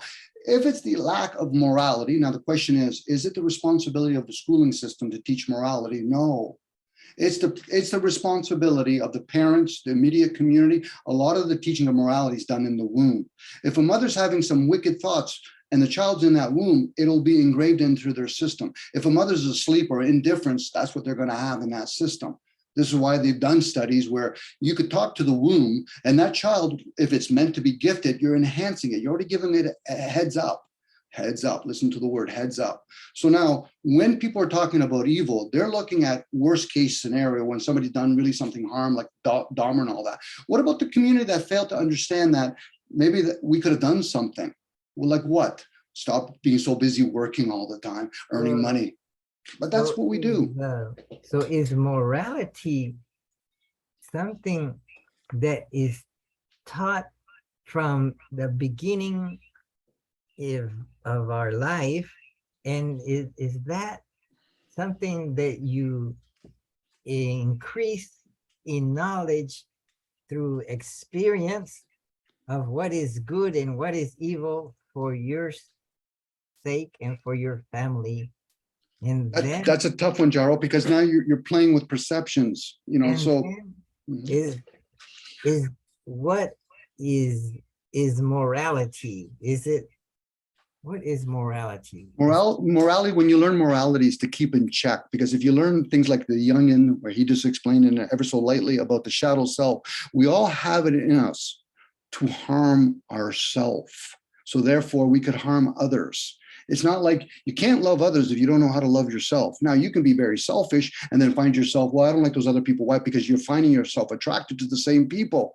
Attractions are alike. There's none of this, attraction or whatever, law of attraction. Yeah, because most people think I want positive things, but yet I don't show the negative things of me. So that's what you're going to attract, and it's going to be persistent. Now you might keep it dormant because it's easy to pretend to be kind when you're around a bunch of people that are indifferent. Dare not be around a wise person. They'll say, listen, you're full of shit. You just don't know it yet. And I wish you would know, so then you can get some wisdom. Now they could turn around and say, well, nobody's ever told me that before. I said, because your parents failed you. Your professor failed you. Your teacher failed you. Why? Because they're not supposed to be your teacher. You're your own teacher. You're the only person that's ever looked through those eyes. You're the only person. Not me, no Hiroshi, not Joel, nobody. It's only you, whoever you are. And you could do calculation, reduction of critical thinking of what you're not. I'm not the body. Because if I was the body, shouldn't I be able to know how to function the body? No, that's beyond the scope of the ego, the I, the id. The I am kind of ideal. But that's what we do, because we're so attached to our indifference than we are even to pleasures and comforts, because they would interfere. What do you mean they're going to close Starbucks? What do you mean they're going to shut down the internet? Oh my God, what am I going to do? God, I'm calling to God. I'm an atheist. Oh my God, what am I going to do? What's an atheist? Nobody. What's a person that believes in God? Nobody. But yet people say things like, damn God. Why? Because they think it's responsibility of some other entity to take care of you. I've already given you nature. Hiroshi, Yes. Does evil have essence? Is something evil for everyone around it that looks at it? Oh yes, that is evil. Oh yes, it is evil. Oh, it's obvious. Or is the evilness of that something has to be learned and tell everyone around that is evil? Okay, that is evil. So does that mean that if that is so, then what is morality? Is morality is training yourself to not do the evil? So yeah, I think so. That's should be included in morality. I think some philosophers said that the good is the promotion of life, something like that. Nietzsche, maybe. Good is for the promotion of life. Yeah, I think he said something like that, and I agree with him. Like, if it is good, then it is beneficial to life. Yep. And but the bad is the opposite of it. Mm. On that note, Hiroshi and even Jairo, the car would not work the way it's designed to not have positive and negative in grounding. The moon and the sun would not work if you didn't have positive and negative in the earth. So to get rid of the evil is a person that's very spoiled. They have to coexist. Now, some people think it's one. No, they exist with each other. You have to have people that are going to show you what morality is when somebody's that's immoral. And we all experience those things. It's not like as though, any of us here are pious enough to think that, well, I'm the only person. No, that's separation. People want to play this duality and singularity. No, they coexist with each other. Now, they can use the word duality. They can use coexist. They can do whatever they want. But once you become aware, we all play with it. When we're awake and when we're asleep, the body still continues with or without us, but it does have memory stored within us. But once you start feeding the body too much of one thing, you're avoiding something else. So now to think that evil could be stomped, that's an error. That's a fool's errand, because you just have to observe nature. If me and Hiroshi and Jairo decide to live in Louisiana where there's a lot of landslides, or no, that's probably more Malibu, but when there's a lot of rivers and creeks raising, all that, we're going to be on the stilts, or we're going to live near a volcano. That's our choices and our reward, not our consequences. Our reward is we're going to learn something from it. Our consequences would be that, well, I don't favor that. Who says you're supposed to favor anything? A gentleman is the kind of person that figures, I'm going to play the game. I'm going to understand the rules. I'm not going to focus on the outcome. I'll deal with it when it presents itself. Hiroshi, when something terrible happens that is not like from nature, like a hurricane or a tornado or an earthquake, do people in your area say, oh, that is something evil that happened? Or do they say, oh, it's just natural? I don't know what people think or what people around me think. I'm not sure. Some say it's natural. Some say that's evil. I don't know. And do they say that it is evil because we did something bad in the past? Maybe it's our bad, maybe it's karma. Or maybe they say, oh, it's evil because there is an evil spirit there in the mountain. Oh, I think many Japanese people now are not so religious, so they don't use the word karma. They don't believe in spirits.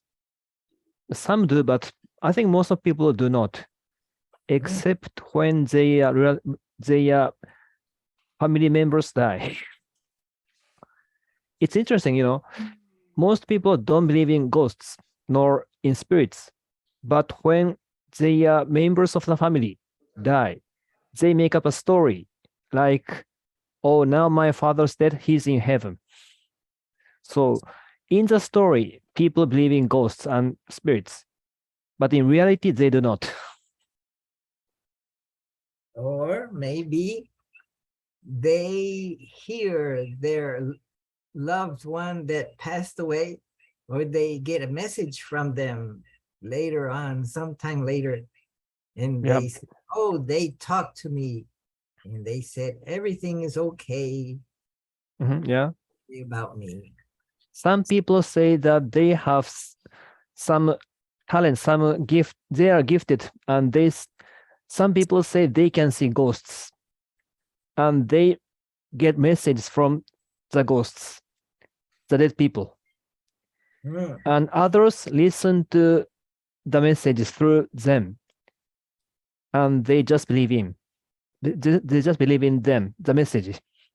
I mean, some people say, oh, I can see ghosts, I can see spirits, I can talk to talk with the dead people, and Mm. others listen to them, and others sometimes believe in them. Mm. But officially, in public, they say they don't believe in God. They don't believe in ghosts or spirits. Mm. But sometimes they say such kind of things. Mm. So it's very interesting. I don't know if the people believe in spirits or not. They sometimes act as if they believe, but sometimes they act as if they don't believe believe in spirits. Japanese people mostly don't have a religion, I think. But they're interested in ghost stories and dead people. Mm. I hope you understand what I mean. Yes.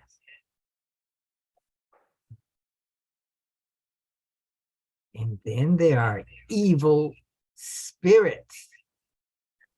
Some people Yes. say Mhm. that they could attach to you and maybe fool you into doing something or deceiving you.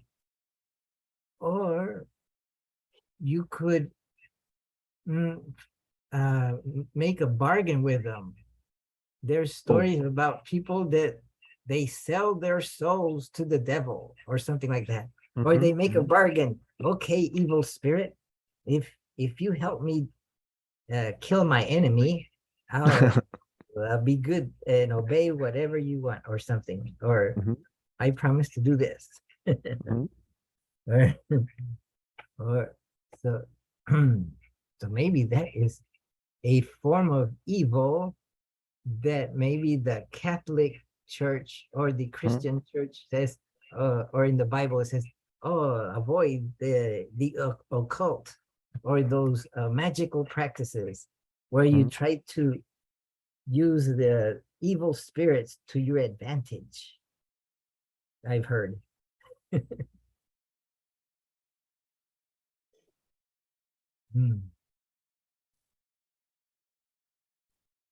By the way, how shall I call you, Jairo or Jairo? Oh. Oh. Which one do you like better? Jairo or Jairo? Oh, Jairo sounds like Hiroshi. You could call me Hiroshi. Hiroshi, yeah. And me, Jairoshi. And you, Jiroshi? Jiroshi, yeah, Jiro. And Domenico. Domenico? Dominic? Domenicoshi.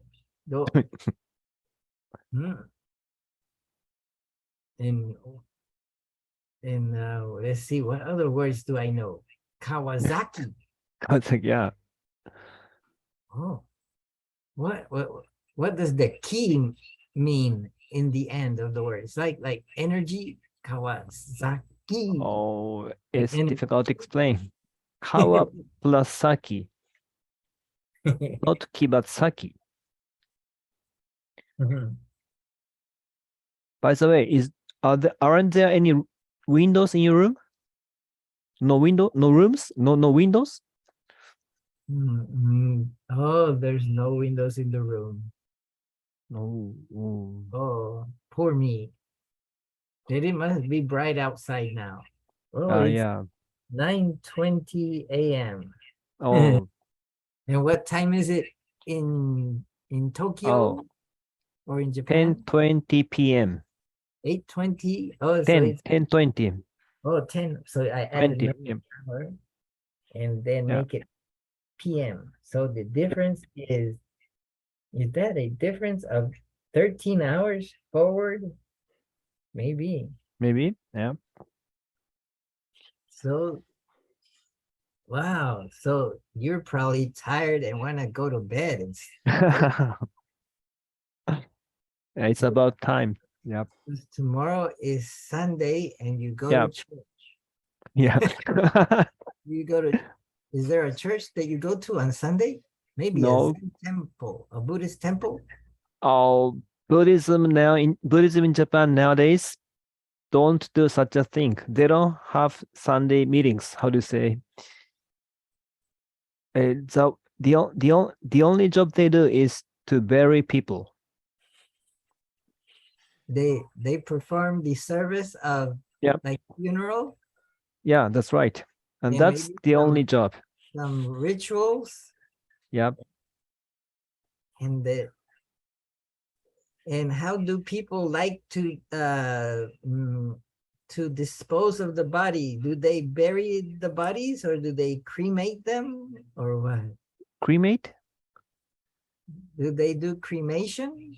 Like burn the body? Yeah, they burn the body. Yes, because there's no space. Maybe, yep.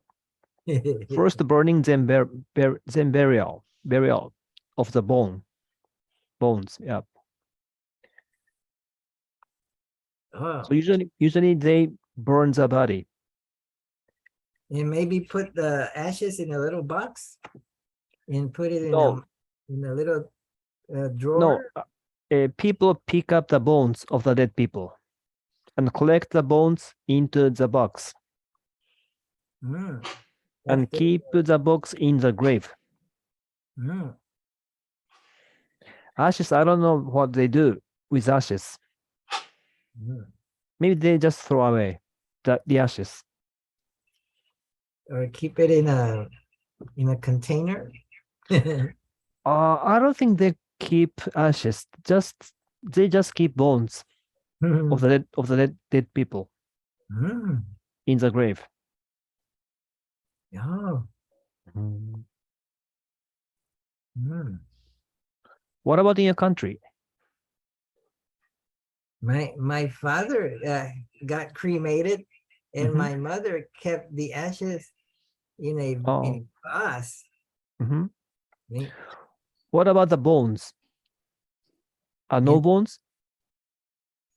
Maybe just ashes. Just ashes. Maybe they do a cremation that is so thorough that there's only ashes left. I understand. They get rid of the bones if there's any left.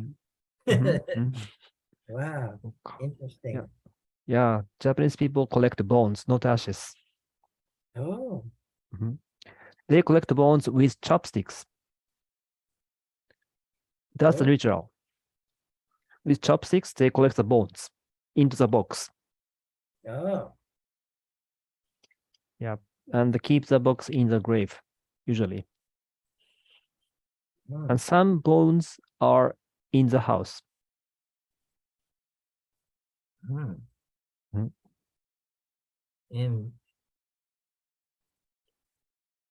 then in Tibet, because there's very little wood to burn, or they don't want to waste wood in burning, so they cut the body in small pieces and maybe mix it with flour and put it in the mountain near where the vultures come and eat it meat.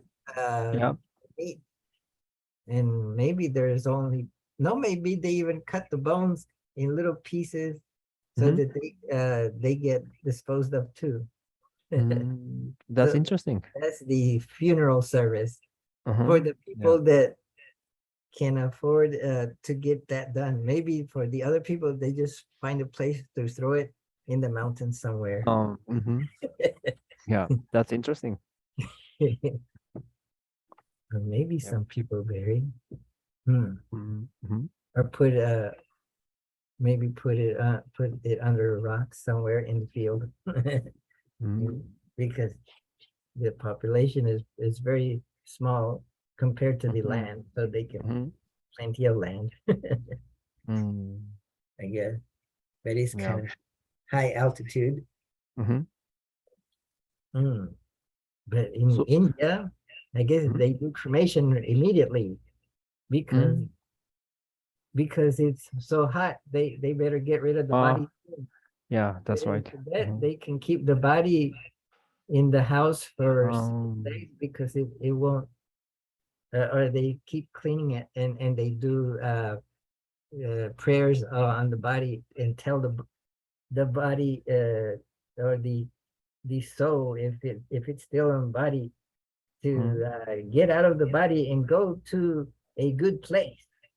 Go find the Buddha Amitabha or something like that. Go to the Pure Land. with the PLM, yeah. And watch out for the scary things you see. Maybe because when you might be in a dream world, so maybe you'll see some scary things that don't think that they're real. Everything is a dream, so don't worry. Just say, yes. So maybe in the Tibetans have a book, the Tibetan Book of the Dead, where they when someone dies, then they recite the book to the dead person to tell the dead person what you're going to see or be prepared. So they very they have a lot of literature on the dying process and how to prepare for dying. And they so they keep the body several days in the house. Maybe they can do that because maybe it doesn't decay as quickly. Because it's kind of cold and low and little bacteria.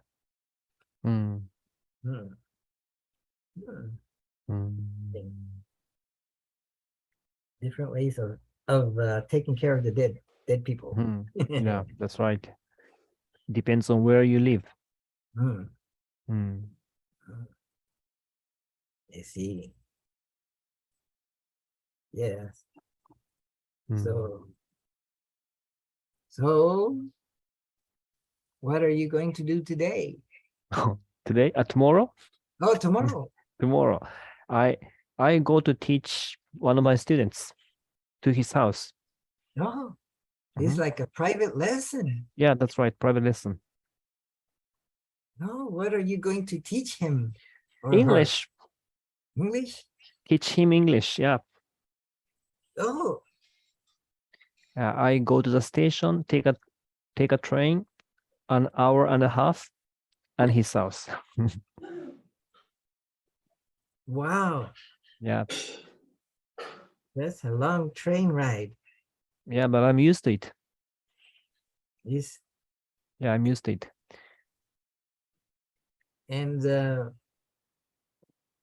And so you go to his house, and then you sit down on a table and you tell him, have you studied your vocabulary?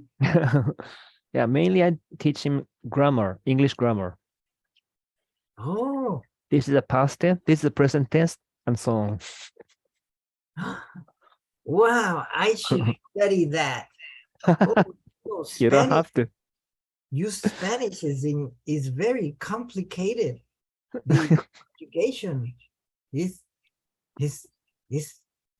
I looked in the Spanish dictionary and looked up a word, and then after the definition, it's got all the conjugations and this long list of conjugations. And the perfect, the imperfect, that in different ways of, wow. And I don't know that very well. Well, I can recognize, oh yes, that sounds good. Yes, that I kind of understand. And I kind of know how to use it. But then the definition of the pretérito imperfecto, things like that. Imperfecto. So but English is a little bit simpler in that. Yeah, you're right.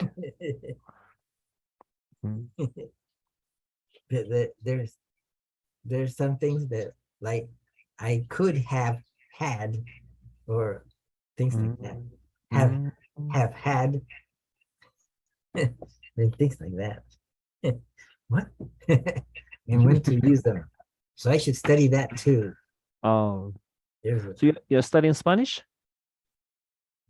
no, I say I should study that because I Oh, don't know it. oh, Maybe if I studied that, then I would be more skillful in oh. and in writing Spanish and in reading. Mm. Maybe So do you there's need a do you need logic. to study Spanish? You need to Maybe study Spanish? maybe there's a logic involved. Oh, mhm. Why did and I read that Greek is the Greek. most complex language. Oh, More grammatically, it has more oh. possibilities. Is that And Russian, modern Greek or ancient Greek? maybe ancient Greek, Oh, and maybe in Russian, mhm. maybe it comes from Greek. Mm, Well, they use a similar alphabet at least. mm, Hmm. yep. Mm. And then there's Chinese. That's but Chinese is it has very simple grammar. I think. Um, And and what? How do you take a word in Japanese hmm? and express the plural form of that word? Oh, some linguists say there's no concept of plurality in Japanese. So you use the word many house instead of saying houses. You say many house. Yeah, Or that's something, right. or you That's say right. house. No, many house, not many houses. Oh, that's economical. Maybe, but sometimes confusing.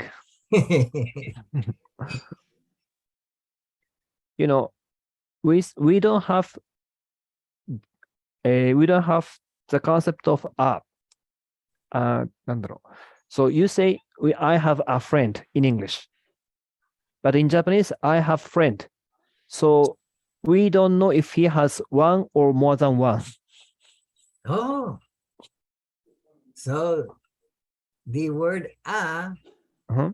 in friend, the indicates that there's one.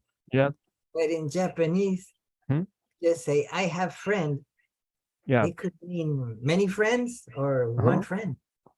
Yeah, it depends on the sentences. The context. Yeah, that's right. Context. Oh, Sometimes confusing. sometimes confusing. Oh no.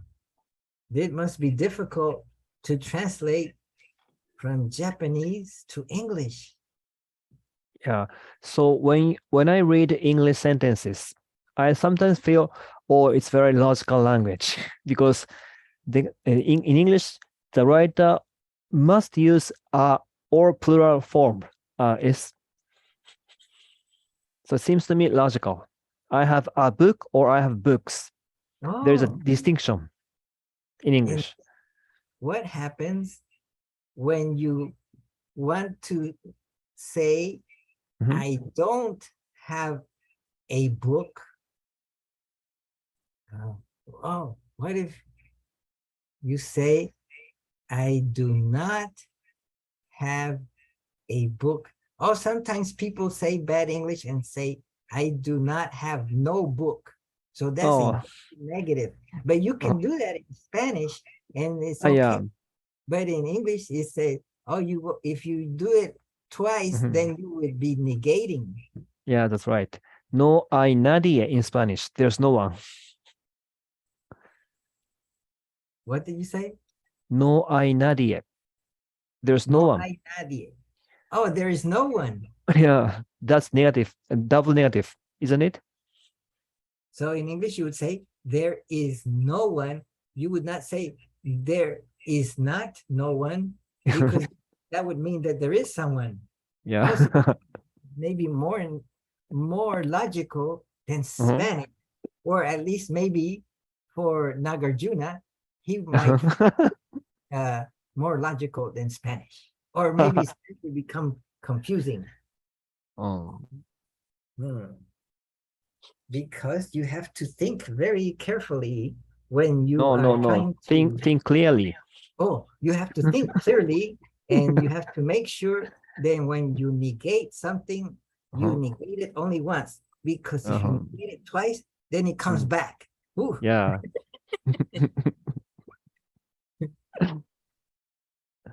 Oh, like in electronic circuits, when you put a NAND gate, here's the input, and there's the NAND gate. It negates it. And you put another NAND gate, then it goes to negative, then the other NAND gate goes to positive, and then nothing. It stays the same. It's oh no, that could be a problem. Oh. So Jairo, what are you going to do today? Oh no, I have so much to do. And my sister says, are you going to come today to help me? And I say, okay. And so I have to go help my sister, and I am tired because I stayed here in the office, and I slept on the floor, right? Yeah, you must be tired. And so I slept, or I just lay down and rested, because I said, oh no, it's pretty soon it'll be time for the Zoom meeting. So I'll just lay down here, and then suddenly it's time. So then now I'm going to feel tired the rest of the day. Yeah, maybe drink some coffee, you should take a rest. take a rest, and then go help my sister at her house. We have to do some carpentry, or no, install a this and that, maybe a television, hang it on the wall. What else? Maybe I could help her with what else? Something else. Oh yes.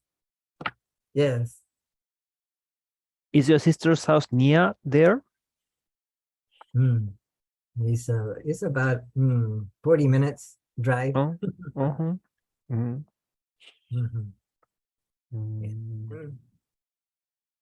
Oh, and then I have a tutor, a class that I teach. Oh, what are you teaching? Not in English, but in how to use the phone.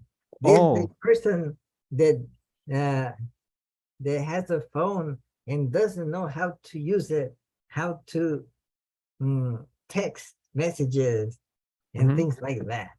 So I've given her a few classes and have it for every Saturday afternoon. So maybe I'll give her a class today also. Oh, and I ordered a cable for her computer, and I'll have to give her some lessons in how to use the computer, also a laptop. Maybe she's 70 years old and is trying to get caught up in how to use today's technology.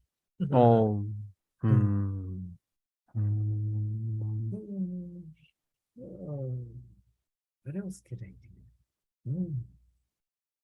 And then tomorrow, many things to do. Maybe I'll go. I have a Buddhism class tomorrow. Buddhism class? You teach or you learn? That I go to learn. Learn. It's in the evening. I am studying in the class a book on how to train the mind. How to train the mind? Yeah, Oh, kind of meditation. and so it sounds like you would train it to think quickly and things like that, like a method. But no, it's not like that. Maybe it's more like train it to watch your thoughts, and if you have a good thought, then you say, yes, I have a good thought. And if you have an evil thought, then you say, oh, I have to cut it out.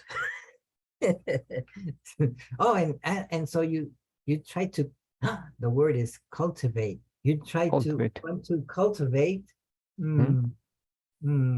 what are the good thoughts called? Oh, thoughts of love and compassion, maybe. Yes, you want to cultivate or yes, or generate. Yes, universal compassion. That wow, that's how can I love everyone, even the beetle? Beetle. Even how can I love even my enemies? Then how about cockroaches? Oh, because they say that if you love everyone, then you eliminate all your selfishness. And then if you eliminate your selfishness, then it opens your heart and your mind, and then you become a bodhisattva and then a Buddha. Then a Buddha, yeah. Something like that. How can that be? And then what happens? Then if you're a Buddha, then you become like a big sun. You're always shining light on everyone. How can that be? And then, but then, what if you can't do that? Oh, but then you, and then you're going to die. Then maybe you pray that in the next life you will continue your training your mind. Maybe you'll be reborn as a monk in a monastery. Oh. Oh, because maybe monks get to practice compassion and meditation more often.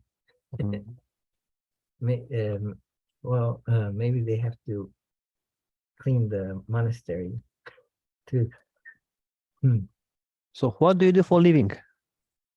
And I'm working in this office, and today they needed a computer right away. So the person needs it for the next project in a faraway city, and so they handed me, he's going to be using this computer, this laptop, and then I tried to get into it. But, nobody knew the password, so I had to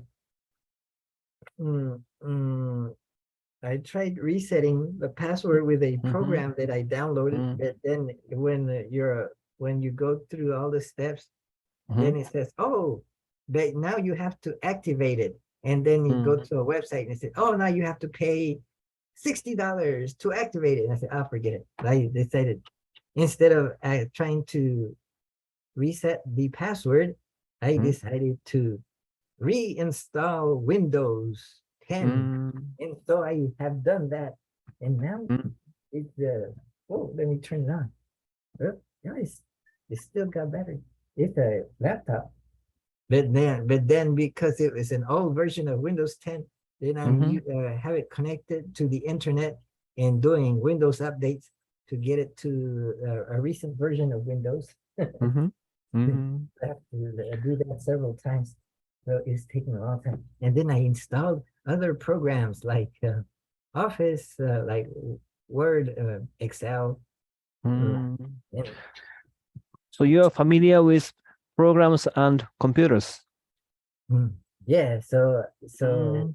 so I'm familiar with programs that they use in the office. Mhm, And, mhm. oh, they also use some special programs for architects like AutoCAD. I have a question. My personal computer sometimes freezes when I'm in Zoom. Now it's okay, but sometimes it's freeze like this. What is happening? Do you know? Oh, maybe the internet is weak in your. Oh, but that happens sometimes, not always. Not always. Yeah, it's okay now, but sometimes, you know, how do you say? It freezes and I stop like this. Yeah. Oh. So I've been wondering why it happens. Oh. And then when you see that it happens, Mhm. does your picture like freeze Yeah, freeze. and for a second?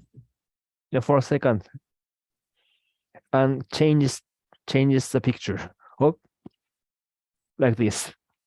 And I have older personal computer. That's okay. That never freezes.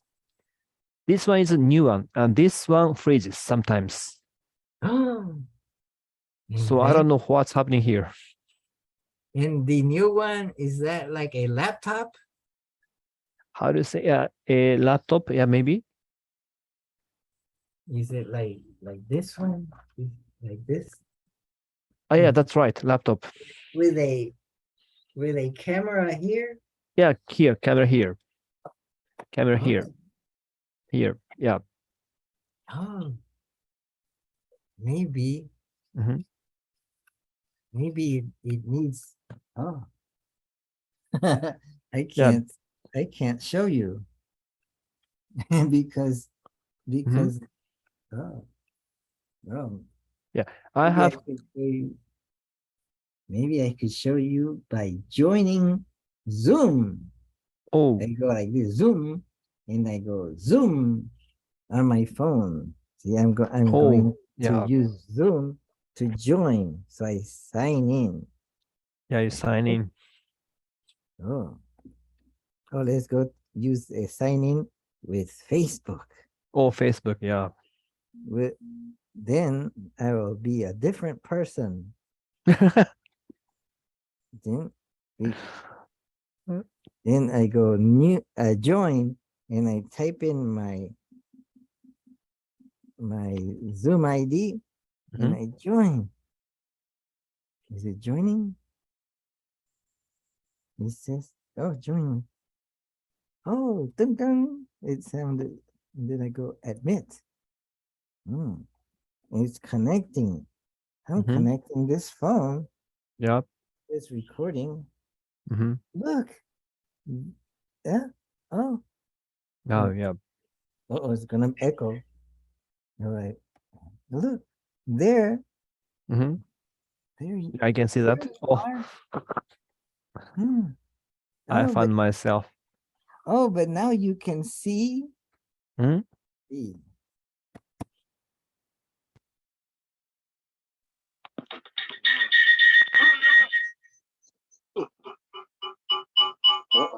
Now you can see the Yeah, camera. I see a camera. So maybe An echo.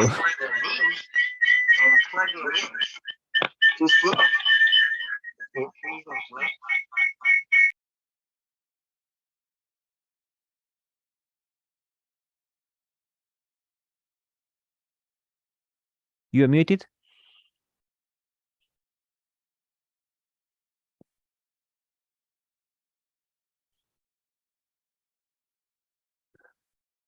You are mute.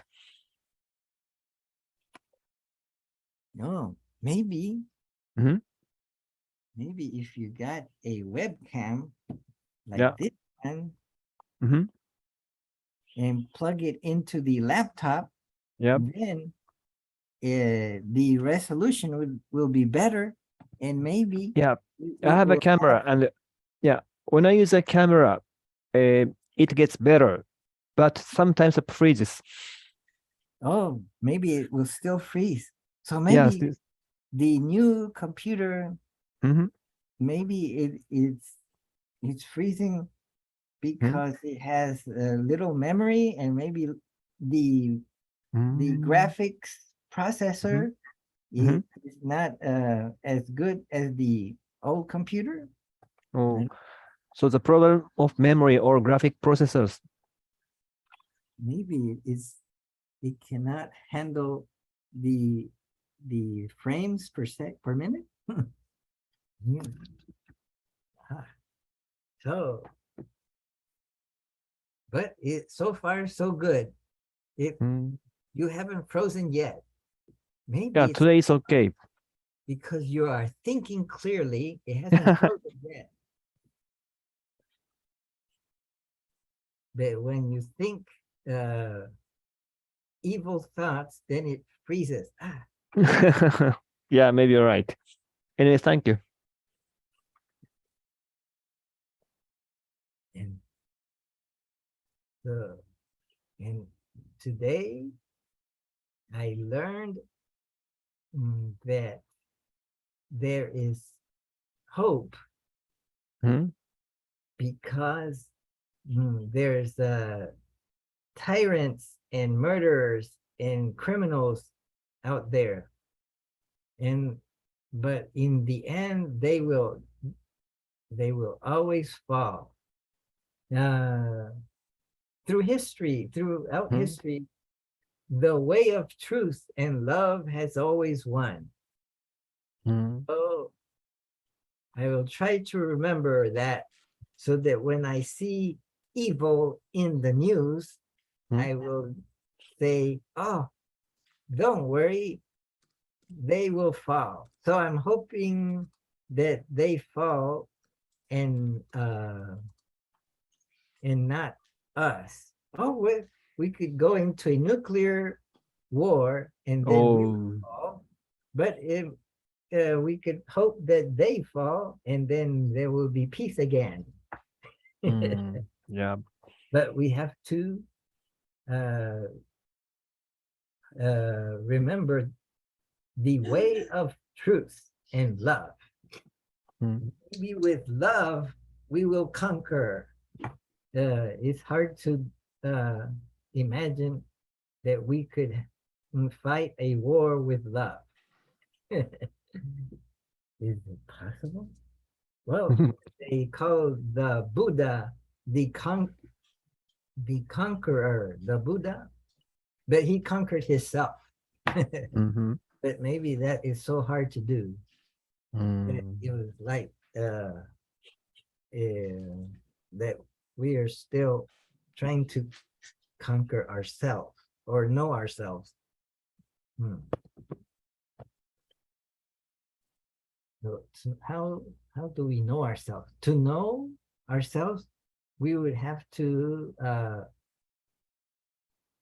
understand what our next thought would be. So maybe what we think is out of habit, maybe. Mhm. So can we control our thought enough to think something that is not in habit? Or like if we are in a bad mood, can we change our thinking to be thinking in a good mood? No, maybe maybe we could try. It takes practice, or we can maybe it's like a big ship, and we're in the sea, and we want to change direction, so it takes a little time to change the direction. We can't do something quickly. It has to take time to change. So Jairo, what is truth and love? What do they actually win? if there's like a one, like what did they actually win? Another day? Learning something?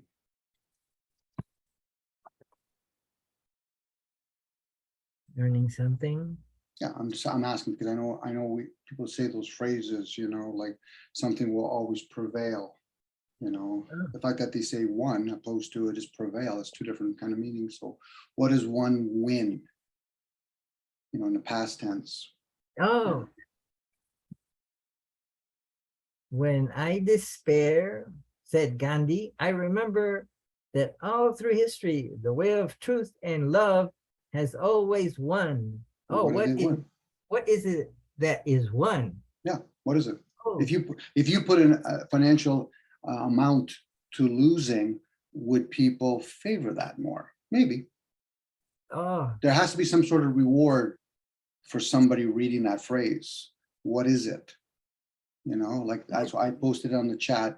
What? Once you know yourself, maybe being honest with yourself could be another step if one person's truly trying to grow. In an economic situation, truth and love might not actually pay the bills.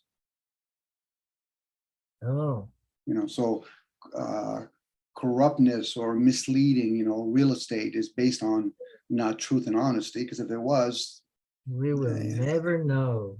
well, you But will. we know. will never know what Mahatma Gandhi meant by winning. Like, we would have to know who was he talking to. Maybe he was doing a political speech It could to his be. fellow Hindus. Okay. And he says, don't despair, my fellow Indians. Remember that throughout history, the way of truth and love has always won. Maybe he was in a war against the British, or maybe he was in a war to keep the Indians together. Eventually, they separated into Hindu religion and Muslim religion, and then the Muslims moved to Pakistan and Bangladesh.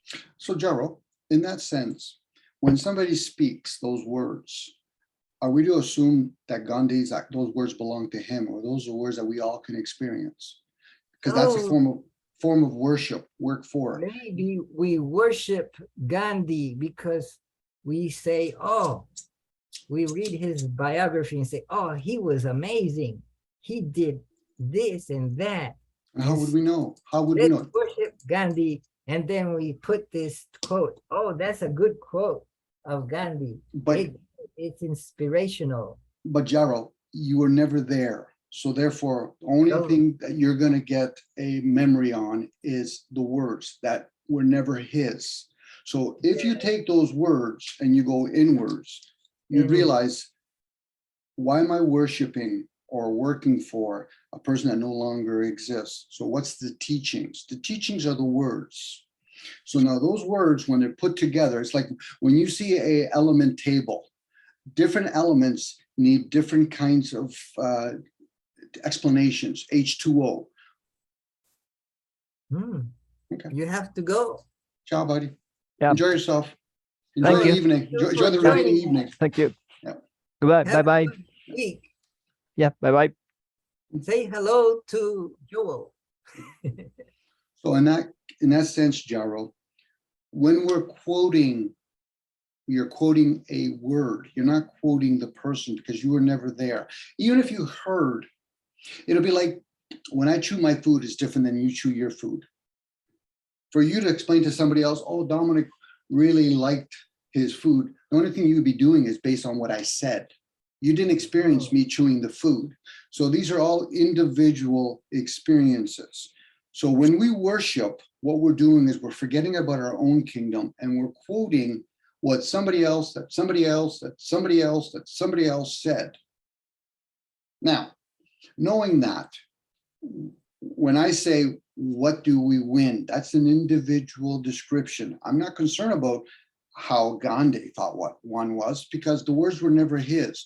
I go inward and say, okay, I'm going to be my own scientist. What would I be winning? Now, if a person says I value money, then honestly and truth, unless that was the economic energy That's what we'd be trading.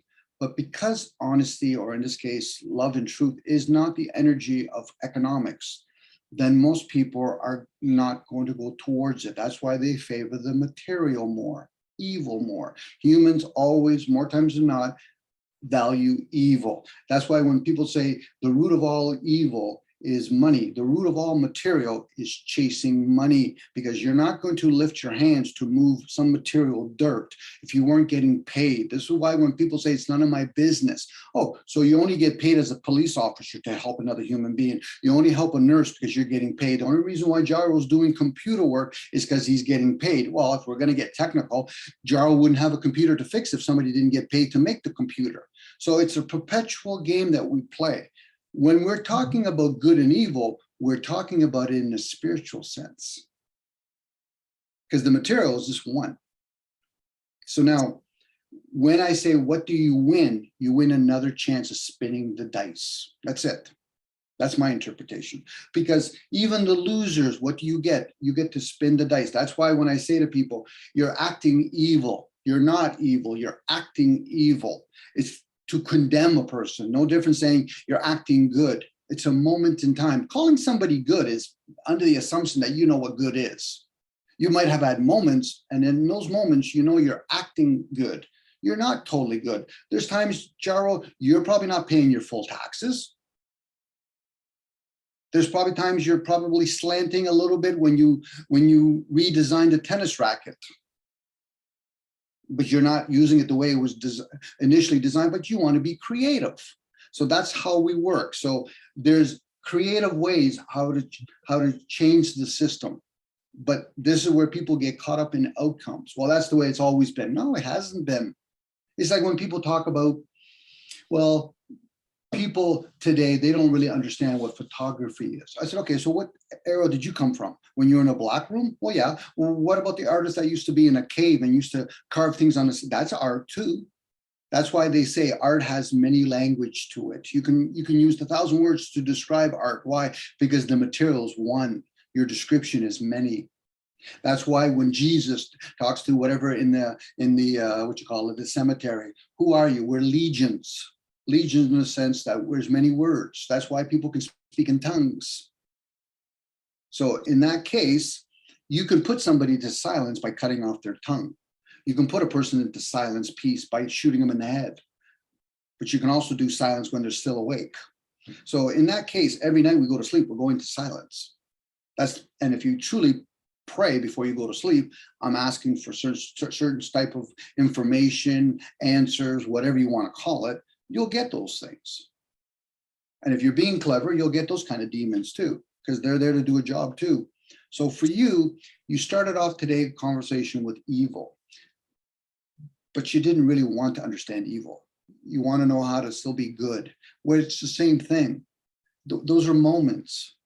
How do we not know building a house in nature is not affecting nature? It is, positive or negative, whatever you want to look at it, but you have to have both. You know, I get it, Jairo.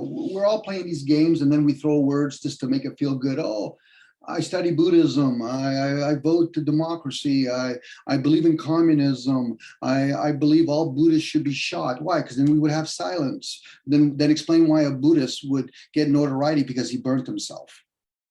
You know, this is the game that we all play. I'm not trying to rip into Buddhism themselves, because I can say that about anybody that conspires together, a group of people. You can say the same thing about Jews. You can say the same thing about Hinduism, but that's only revealing separation. We're really a bunch of human beings with different genders, well, a couple of genders, different nations, different religions. Those are all denominations, but we're still one when it comes to, we still all have to live here. Now, I'm not living where you are and you're not living where I am, but I'm pretty sure the ground is still there as much as there's ground here. Same with the clouds. Those clouds could have visited me and you within the day, but the dirt is still going to stay here unless I actually package a whole bunch of dirt and ship it to you through Amazon. Or I put it in the water, and in years to come, or thousands of years to come, that dirt will molecule itself and it'll be over there.